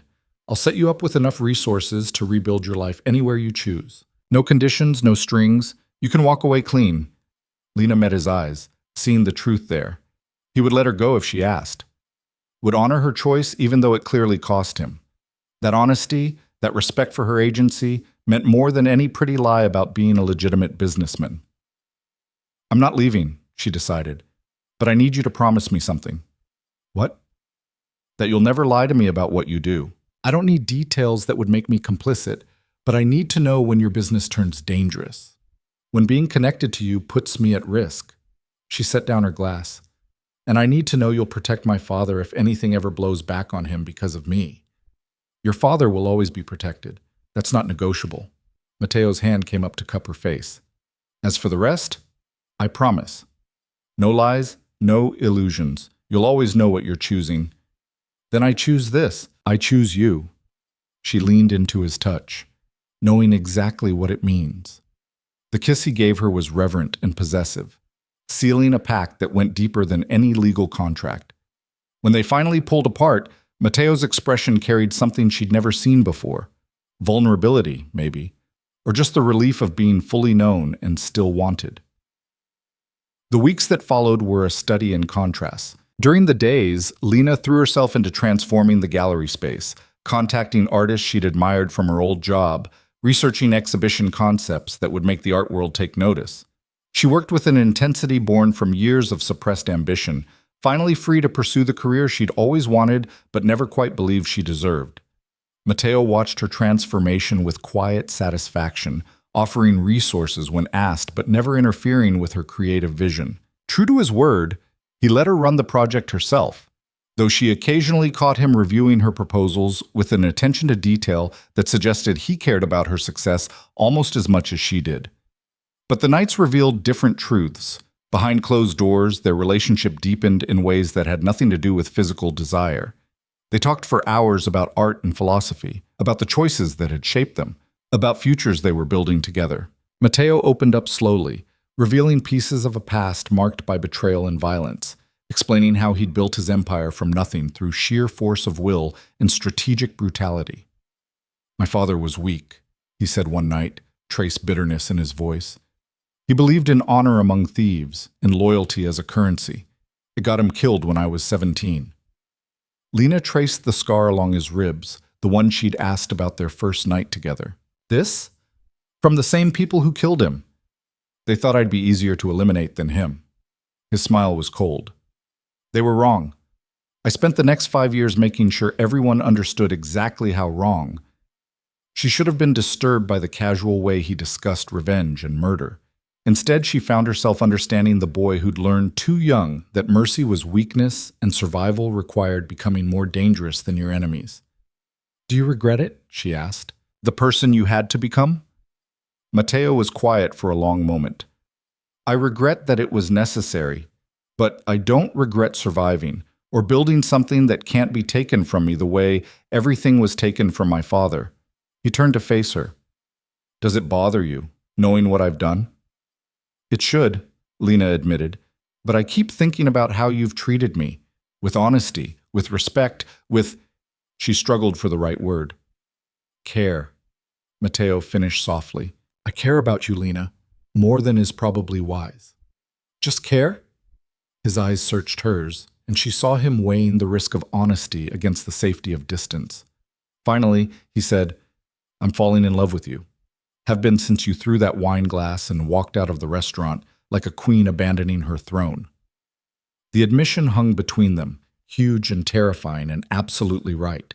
Lena's throat tightened with emotion she wasn't sure she could articulate. "I don't know if I'm ready to say it back," she whispered. "Not because I don't feel it, but because saying it makes it real, makes this permanent." "Then don't say it, not until you're sure." Matteo pulled her closer. "I can wait. I'm good at patience when it matters." But the truth was already written in every choice she made. In the way she'd turned the guest suite into her permanent room without discussion. In how she'd started introducing Matteo to contacts from her old life, weaving their worlds together. In the moment, she caught herself thinking in terms of years instead of weeks, building futures that included him not as protector, but as partner. She was falling too. Had probably been falling since he'd offered her truth wrapped in danger and kept every promise he made. 6 weeks after Adrian's arrest, Lena's father finally came to visit. She'd put off the meeting, nervous about explaining her new life, about Robert seeing the luxury she'd embraced and judging her for it. But Matteo had insisted, correctly pointing out that honesty with her father was long overdue. Robert Hart arrived looking older than Lena remembered, the stress of the past weeks evident in new lines around his eyes.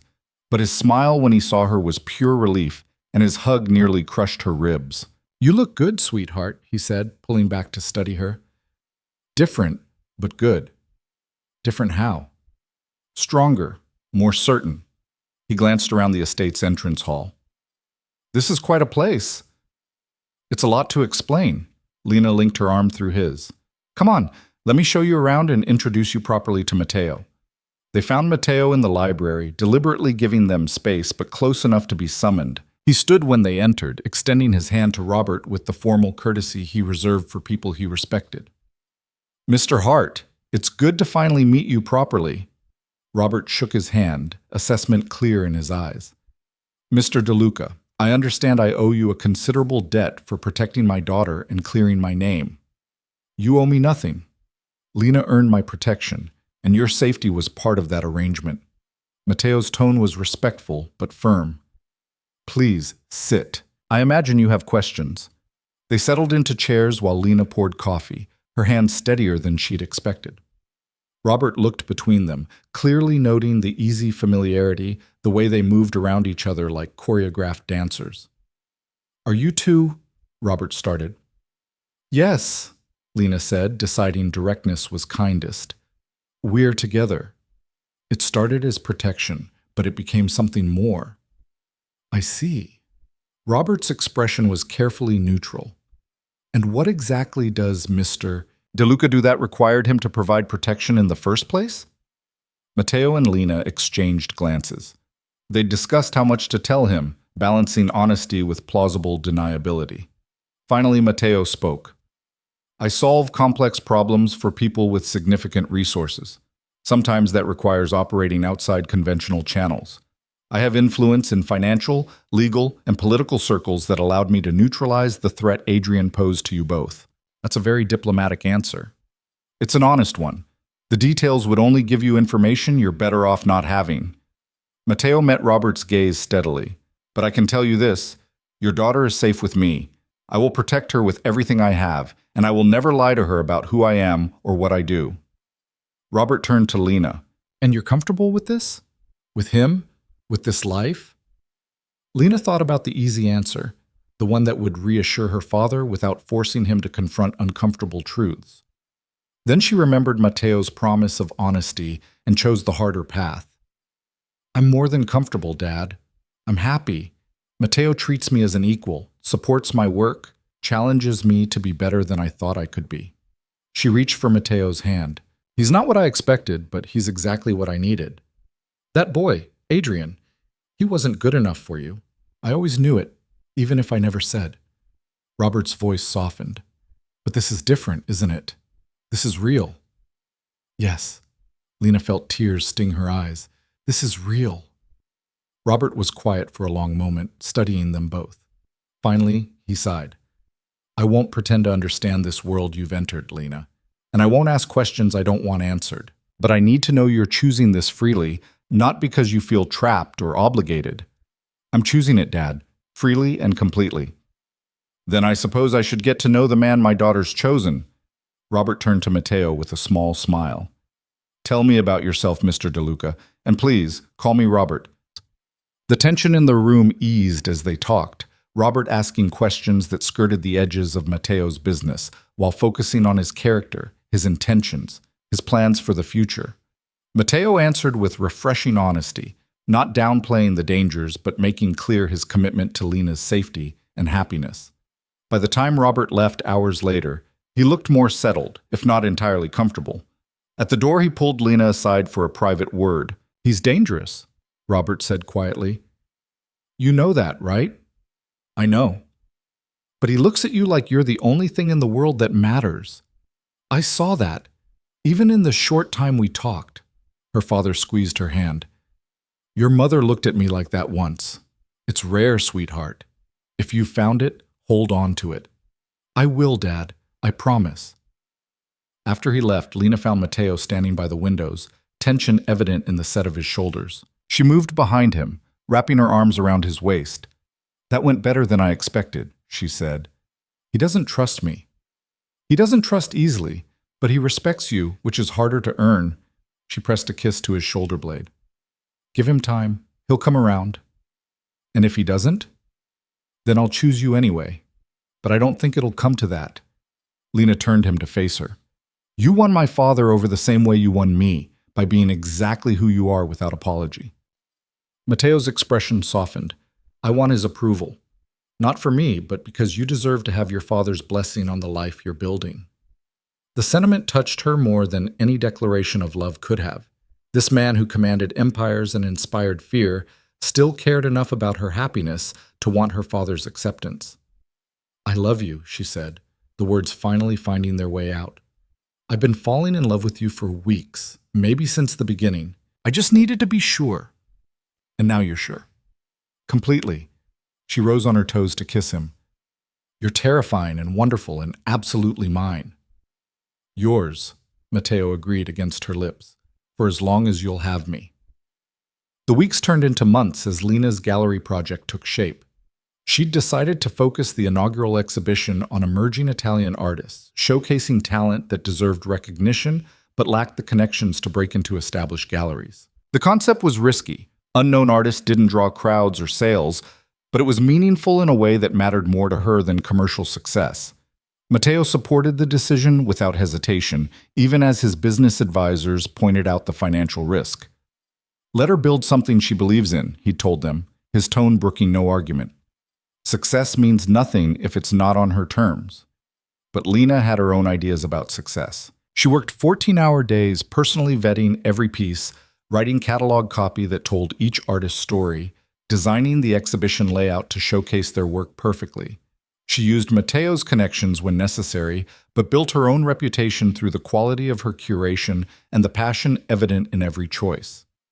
3 months after accepting Matteo's offer, the gallery was ready. Invitations went out to collectors, critics, and influencers, a carefully curated list designed to generate buzz without pandering to commercial interests.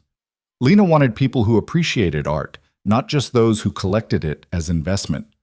The night before the opening, she stood in the completed gallery, looking at walls covered in paintings and sculptures that represented months of work. Pride warred with terror in her chest. This was hers, her vision, her choices, her reputation on the line.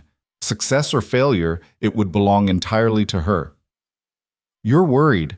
Matteo appeared beside her, 2 glasses of wine in hand. "Terrified," she admitted, accepting the glass. "What if no one comes? What if they come but hate it? What if it's exactly what you've been working toward, and you succeed beyond your expectations?" He touched his glass to hers. "Fear is just excitement with anxiety attached. Let it fuel you instead of paralyze you." Lena took a drink, letting his certainty steady her. "When did you become so wise?" "I've always been wise. You're just finally noticing." His smile was gentle. "You've built something remarkable, Lena. Tomorrow, the world gets to see what I've known for months, that you're extraordinary." The opening was scheduled for 7, but people started arriving at 6:30, early arrivals that suggested genuine interest rather than obligatory attendance. Lena greeted each guest personally, her nervousness melting into excitement as she watched people engage with the art, asking questions, studying pieces with real attention. By 7, the gallery was packed. Critics moved through the space with notebooks. Collectors inquired about prices. Artists whose work hung on the walls beamed with pride at seeing their pieces professionally displayed. Lena moved through the crowd in a fog of adrenaline, answering questions, making introductions, watching her vision come to life. Matteo stayed mostly in the background, content to watch her shine. But Lena felt his presence like an anchor, steadying her when the attention became overwhelming, his pride in her success evident in every glance. The breakthrough came when Alessandro Moretti arrived, one of Milan's most influential art critics, whose reviews could make or break galleries. He moved through the exhibition slowly, studying each piece with the intensity that had made his opinion feared and respected in equal measure. Lena watched him from across the room, heart in her throat. Matteo appeared beside her, his hand settling on her lower back. "Whatever he says doesn't define you," Matteo murmured. "You've already succeeded by doing this on your terms." But success felt different when validation came from someone whose opinion carried weight. When Moretti finally approached her, Lena forced herself to meet his gaze with confidence she only half felt. "Miss Hart." His voice was cultured, measuring. "This exhibition is not what I expected." Her stomach dropped. "Oh?" "I expected another vanity project from someone with resources but no vision. Instead, I found curation that rivals established galleries, a cohesive narrative that serves the art rather than the curator's ego." He paused, something like approval in his eyes. "This is work that matters. I'll say so in my review." Relief and triumph flooded through her in equal measure. "Thank you. That means—" "Don't thank me. You earned it." Moretti glanced around the gallery. "I'll be interested to see what you do next." He moved on, leaving Lena standing in stunned silence. Matteo's arm came around her waist, pulling her close. Told you, he said quietly. You did. She turned to face him, emotion threatening to overwhelm her composure. I couldn't have done this without you. Yes, you could have. It just would have taken longer. Matteo kissed her forehead. I gave you tools and space. You did everything else. The rest of the evening passed in a blur of congratulations and interest. 3 pieces sold before the night ended, with serious inquiries on several others. Artists approached Lena with gratitude and excitement, their careers potentially changed by the exposure she'd provided. By the time the last guest left around midnight, Lena was exhausted and exhilarated and absolutely certain she'd found her calling. She collapsed onto one of the gallery benches, pulling off heels that had become torture devices hours ago. Matteo sat beside her, looking unfairly fresh despite the long evening. How do you feel? He asked. Like I finally figured out who I'm supposed to be. Lena leaned against his shoulder. Like everything that happened, Adrian, the betrayal, meeting you, it all led to this moment. Careful. You're starting to sound like you believe in fate. Maybe I do. She tilted her head to look at him. Maybe we were supposed to meet that night. Maybe all the terrible things had to happen so we could end up here. Or maybe we just got lucky and made good choices with the opportunities we were given. Matteo's arm came around her. Either way, I'm grateful for wherever it led. They sat in comfortable silence, surrounded by art and possibility. Finally, Lena spoke the question that had been building for weeks. What happens now? After tonight, after the gallery is established, what comes next for us? Matteo turned to face her fully, his expression serious. That depends on what you want. We can keep building this life we've started, expanding the gallery, taking on new projects, or we can formalize things, make our arrangement permanent in ways that satisfy both our worlds. Formalize how? However you prefer. A partnership agreement, a marriage, a blood oath sworn under the full moon. His smile took the edge off. I'm flexible on methods, but absolute on intent. I want you in my life permanently, Lena, in whatever form you're comfortable with. Marriage. The word should have terrified her after everything with Adrian, after the broken promises and shattered trust. But hearing it from Matteo felt different, felt like a foundation being offered rather than a cage being constructed.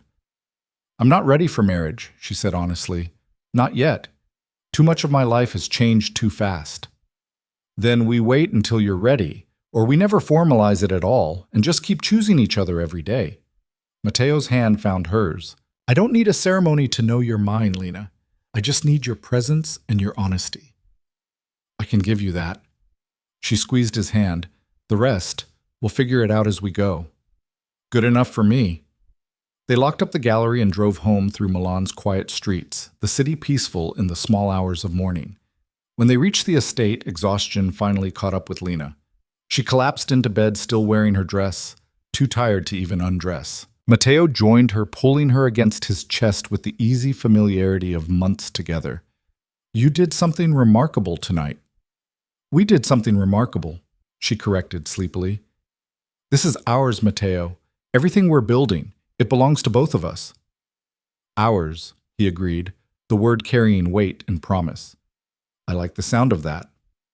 Lena drifted off feeling victorious and grateful, and absolutely certain that whatever came next, they would face it together. The girl who'd fled a restaurant in a wine-stained dress was gone, replaced by a woman who'd learned to demand the life she deserved and fight for the future she wanted. And the dangerous man who'd offered her salvation had become something more essential than safety. He'd become home, partner, the foundation on which she was rebuilding everything. Whatever the future held, she would face it standing beside him. Not behind, not in front, but equal and unafraid. The thought settled her into sleep, where dreams carried her toward futures they'd create together. The gallery's success transformed everything. Within 2 weeks of the opening, Moretti's glowing review appeared in Milan's most prestigious art publication, calling Lena's curation a masterclass in discovering and elevating emerging voices. Collectors who'd missed the opening started calling, requesting private viewings. 3 of the featured artists signed representation deals with established galleries, crediting Lena's exhibition as their breakthrough. But success brought complications Lena hadn't anticipated. As her professional profile rose, so did scrutiny of her personal life.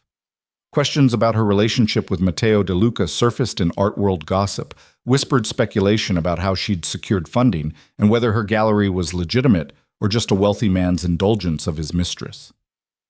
The whispers stung more than she wanted to admit.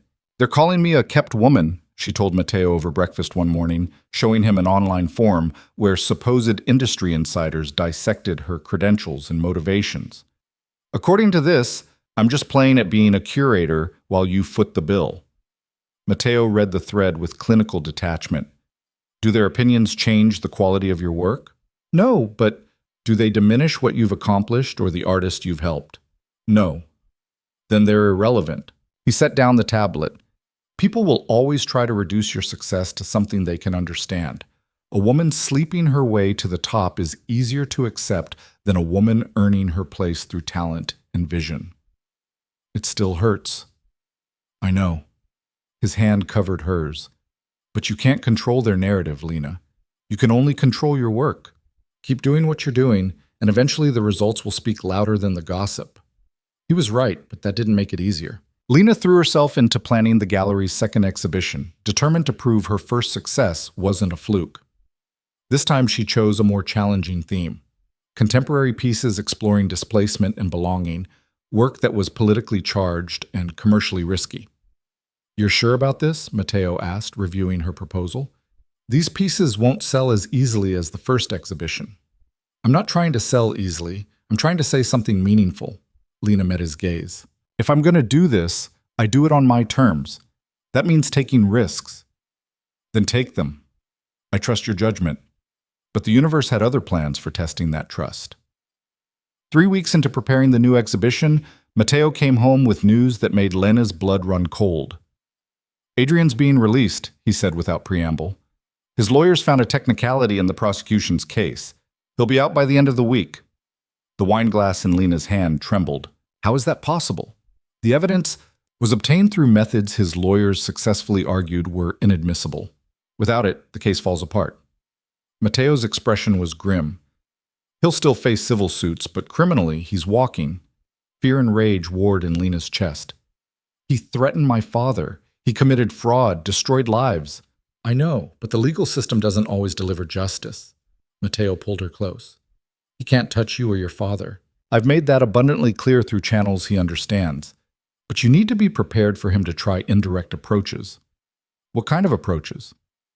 "Media manipulation, trying to damage your reputation or the galleries. He'll want revenge for what he's lost, and attacking you professionally is the safest way for him to do it." The prediction proved accurate faster than either of them expected. 2 days after Adrian's release, an anonymous source leaked a story to several gossip blogs claiming Lena had stolen gallery concepts from her former employer, that her success was built on plagiarized ideas and Matteo's money rather than genuine talent. The allegations were baseless. Every concept she'd developed was original, documented in notebooks and proposals she'd created independently. But lies move faster than truth, and suddenly her phone was flooded with messages from concerned artists and suspicious journalists. "This is Adrian," she said, staring at the screen where her professional reputation was being dismantled in real time. "He's doing exactly what you said he would." "Yes. The question is how you want to respond." Matteo's voice was careful, controlled. "I can make this go away. One phone call, and these stories disappear. The sources recant." "How?" But Lena already knew the answer, could see it in the cold calculation in his eyes. "The same way I solve all complicated problems, with pressure applied to the right people in the right ways." The offer was tempting. Let Matteo use his power to crush the lies, to make Adrian regret ever coming after her. It would be easy, clean, effective. But it would also prove every accusation right, that she was just a wealthy man's protected plaything, unable to fight her own battles. "No." The word came out stronger than she felt.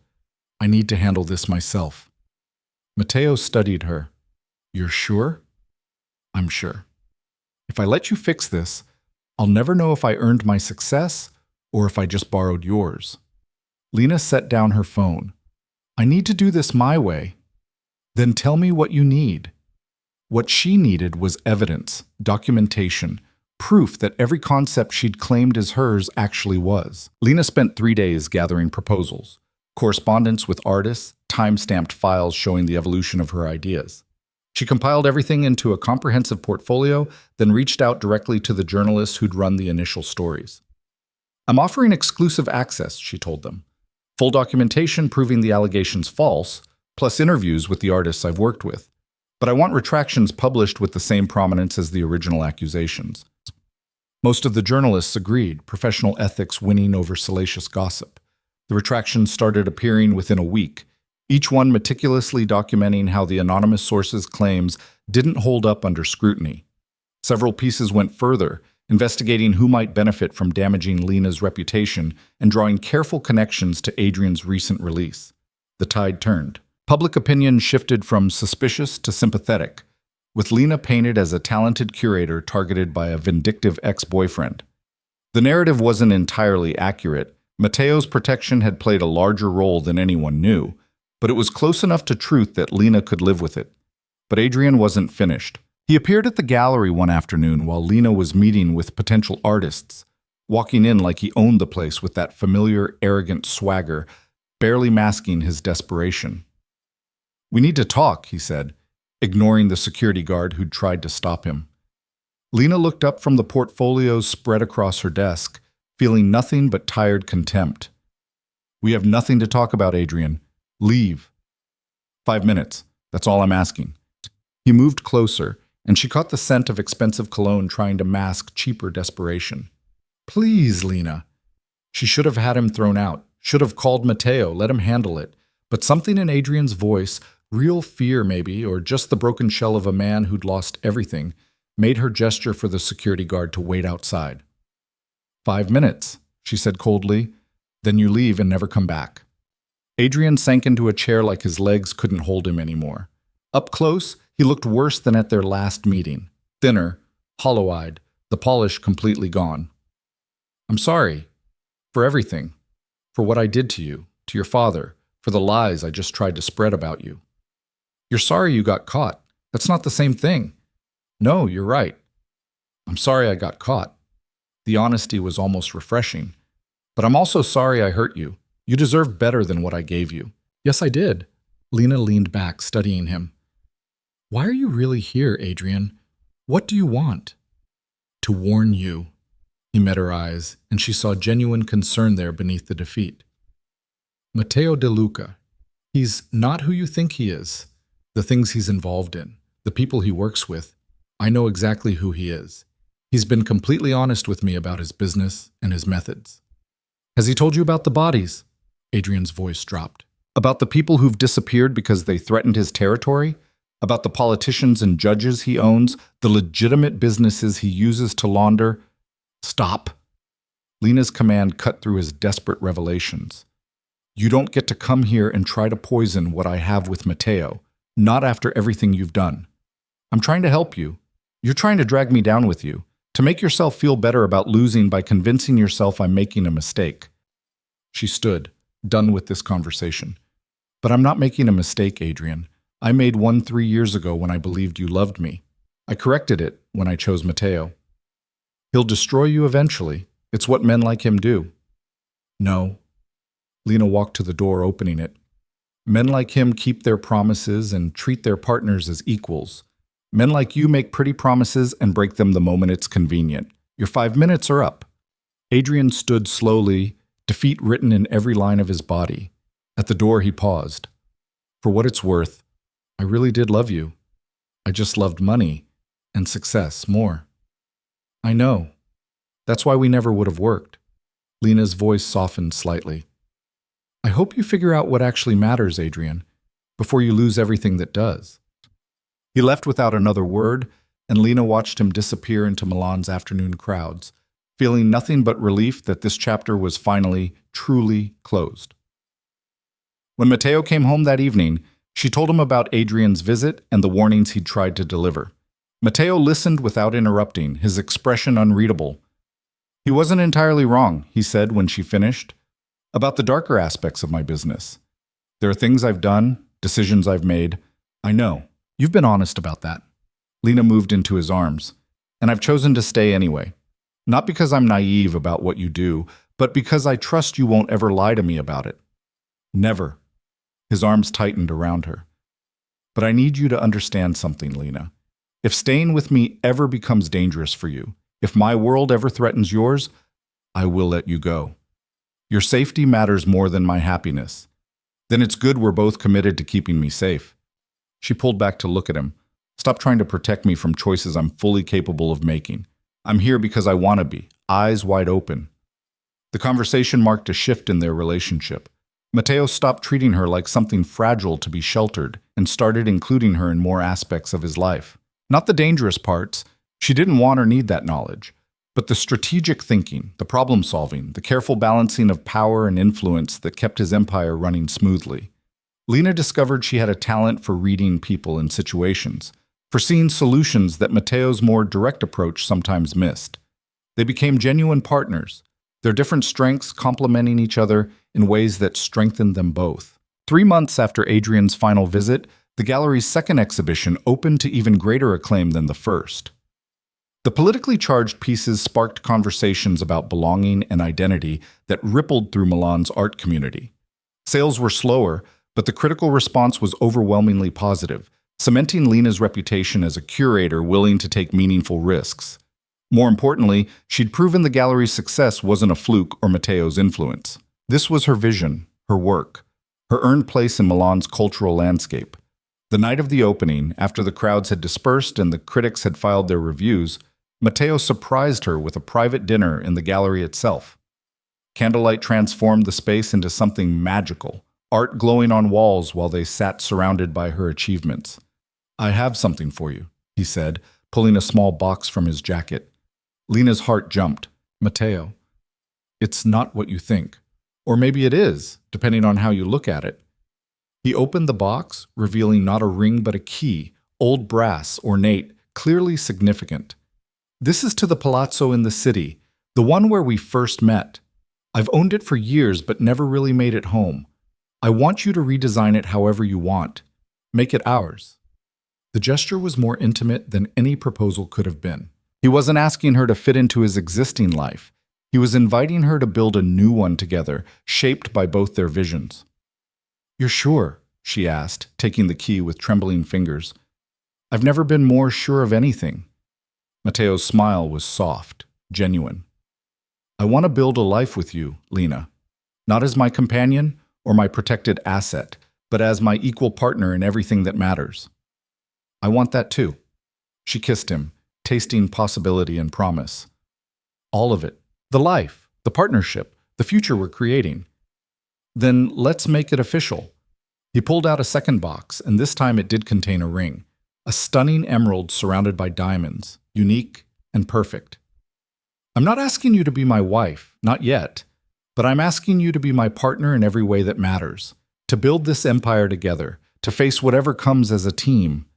Lena looked at the ring, then at Matteo, seeing everything they'd become reflected in his eyes. The broken girl who'd fled a restaurant and the dangerous man who'd offered shelter had transformed into something stronger together than either could have been alone.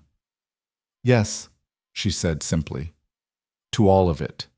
He slid the ring onto her finger, and it fit perfectly, like everything else between them. They finished dinner surrounded by art and possibility, talking about the future they'd shape together. More exhibitions, expanding the gallery, maybe opening additional locations in other cities. But beyond the professional dreams, they talked about building a home together in the palazzo, about Sunday dinners with her father, about the life they wanted beyond wealth and influence. Simple things, domestic things, the kind of ordinary happiness that felt extraordinary when built on absolute honesty. 6 weeks later, Lena stood in her gallery at the opening of her third exhibition, this one featuring established Italian artists, reimagining classical themes through contemporary lenses. The crowd was larger than ever, media coverage extensive, her professional reputation firmly established.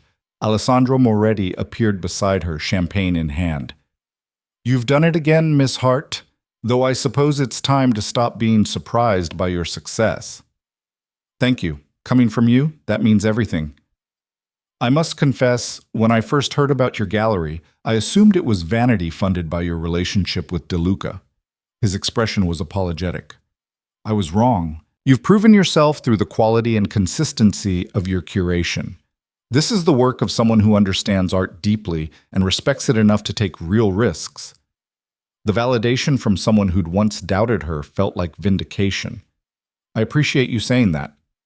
I'm saying it in print next week. Moretti smiled. I'm doing a feature on emerging curators who are reshaping Milan's art landscape. You're the centerpiece. After he moved on, Lena found Matteo standing before one of the exhibition's most powerful pieces, a modern interpretation of Persephone emerging from the underworld. He turned as she approached, pulling her against his side. Happy? He asked. Deliriously. She leaned into him. 3 successful exhibitions, critical acclaim, a feature in the city's most prestigious art publication. I have everything I wanted professionally. And personally? She looked up at him, this dangerous man who'd somehow become her home. Personally, I have more than I ever dreamed possible. I have you, our life together, a future that terrifies and excites me equally. Good. Fear keeps you sharp. His arm tightened around her waist. I have news, by the way. Adrian's being investigated again. Different charges. Different prosecutors. This time the evidence is airtight. Lena should have felt satisfaction, but all she felt was tired sympathy for the man who'd destroyed himself. Did you? No. This one he managed entirely on his own. Apparently he tried running the same scheme in Rome, but the people he targeted weren't as forgiving as your father. Matteo's voice carried grim satisfaction. He'll be in prison for a very long time. Good. Maybe he'll finally have time to figure out who he actually is. She paused. Is that terrible of me? To hope prison reforms him? It's compassionate. More than he deserves, but that's always been your strength. Seeing potential in people even after they've proven themselves unworthy. They stayed at the gallery until midnight, celebrating with artists and collectors, accepting congratulations and discussing future collaborations. When they finally made it home, to the palazzo they'd been renovating together, exhaustion and exhilaration left them giddy. I can't believe this is my life, Lena said, kicking off her heels in the foyer they'd redesigned together. 6 months ago, I was serving wine in a second-hand dress, getting humiliated by a man who never valued me. Now I'm here, with you, living a life I barely dared to imagine. You earned every piece of it. Matteo pulled her close. The gallery, the success, the recognition, none of that came from me. I gave you space and resources, but you did the work. We did the work together. She kissed him softly. I couldn't have become this person without you believing I could be her. I didn't make you anything, Lena. I just removed the obstacles so you could become who you already were. They made their way upstairs to the bedroom they'd designed together, her aesthetic sense combined with his practical needs, creating space that belonged to both of them equally. In bed, wrapped in each other, they talked about tomorrow's plans, next month's projects, the future stretching endlessly ahead. I want to start a foundation, Lena said suddenly, using some of the gallery's profits to fund emerging artists who can't afford materials or studio space. Give them the opportunities I had to have handed to me. Then do it. I'll match whatever the gallery contributes. You don't have to. I know. I want to. Matteo kissed her forehead. Your success makes me proud, Lena. Watching you build something meaningful, seeing you confident and accomplished, it's better than anything I've achieved myself. That's not true. You've built an empire. I've built power and influence through force and strategy. You've built something that actually matters, that elevates others instead of just enriching yourself. His hand found hers, fingers threading together. You make me want to be better than I am. Oh, you're already better than you think. You just hide it under layers of control and calculated danger. She shifted to look at him properly. The foundation. I want it in both our names. A partnership, like everything else. You're sure, associating your charitable work with my reputation? Your reputation is that you keep your word and protect what's yours. That's not something to hide from. Lena's voice was firm. We're building this life together, Matteo. The good parts and the complicated parts. I'm not going to pretend you don't exist just because some people might judge. The conversation cemented what had been growing between them for months. Absolute partnership, built on mutual respect and brutal honesty. They weren't the couple anyone expected them to be, but they were exactly what each other needed. The foundation launched 3 months later, quietly at first, providing grants and studio space to a dozen emerging artists. Word spread quickly through the art community. Serious support with minimal strings, resources provided by people who genuinely wanted to help rather than control. Applications flooded in. Lena reviewed each one personally, remembering what it felt like to have talent but no connections, ability but no opportunity. She selected artists based purely on merit, building a program that became known for discovering and elevating voices that might otherwise have gone unheard. A year after that first terrible anniversary dinner, Lena stood in the same restaurant where everything had shattered. But this time she wore a dress she'd chosen herself, arriving on the arm of a man who valued her completely, celebrating the anniversary of her gallery's founding rather than a relationship built on lies. The maitre d' recognized her immediately, his obsequious attention suggesting he remembered her dramatic exit and wanted to make amends. Matteo requested the same private room where they'd first met, the space transformed by context from site of humiliation to birthplace of everything good in her life. "Do you regret it?" Matteo asked over wine that cost more than her first month's salary had been. "Any of it? Adrian, the betrayal, the way we met?" Lena considered the question seriously. "I regret the time I wasted on someone who didn't value me. I regret that my father got dragged into Adrian's mess. But do I regret how it led me here, to you, to this life we've built?" She shook her head. "Not for a second." "Good. Because I'm about to make it permanent in ways you can't escape." He pulled out a folder, sliding it across the table. "Partnership papers for the gallery and the foundation, making you equal owner with full decision-making authority. Your name alongside mine on everything that matters." Lena opened the folder, scanning legal documents that made real what had always been true. They were partners in every sense that mattered. "Matteo, this is overdue. You've earned this 10 times over, but I wanted to wait until you were established enough that no one could claim it was charity." His eyes were soft despite the business context. "You're not my companion or my kept woman or any of the other things people whisper about. You're my partner, my equal, my choice every single day. And you're mine." She signed the papers without hesitation, each signature a vow more binding than any wedding ceremony. "Every dangerous, honest, complicated piece of you." They finished dinner discussing expansion plans and new projects, dreams they'd built together over years and decades.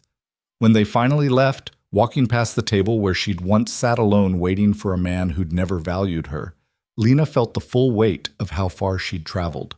From invisible to essential. From settling to demanding. From performing love to living it with brutal honesty.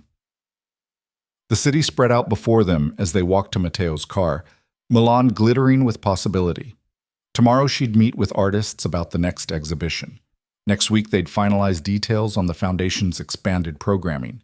Next month they'd travel to Venice to scout a location for a second gallery. But tonight they'd go home to the palazzo they'd built together, to the life they'd chosen, to the partnership that defined them both.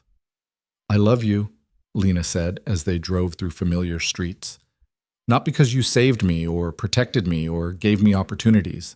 I love you because you saw who I could become and got out of my way while I figured out how to be her.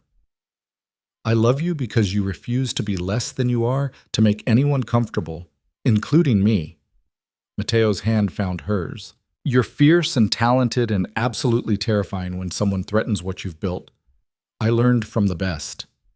"No, you were always that person. I just gave you permission to stop hiding it."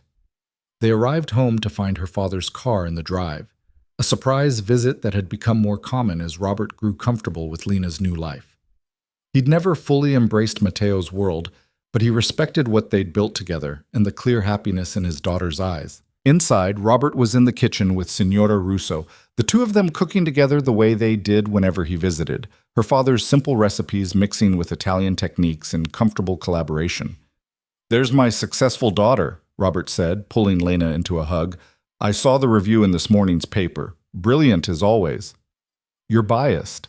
"Absolutely, but also correct." He nodded to Matteo. "Good to see you. I hope you're keeping her from working herself to death." "I try." "She rarely listens." Matteo's tone was warm, the relationship between them having evolved into genuine respect over the months. They ate dinner together, the four of them, talking and laughing like family. Because that's what they'd become, not traditional, not what anyone expected, but real and chosen and absolutely right for all of them. Later, after Robert had left and Signor Russo had retired, Lena and Matteo sat in the library that had become their favorite room. She curled against his side, exhausted and content, thinking about how completely her life had transformed. "Thank you," she said quietly. "For what?" "For seeing me when I was invisible. For offering me truth when I was drowning in lies. For building this life with me instead of just giving me access to yours." She tilted her head to look at him.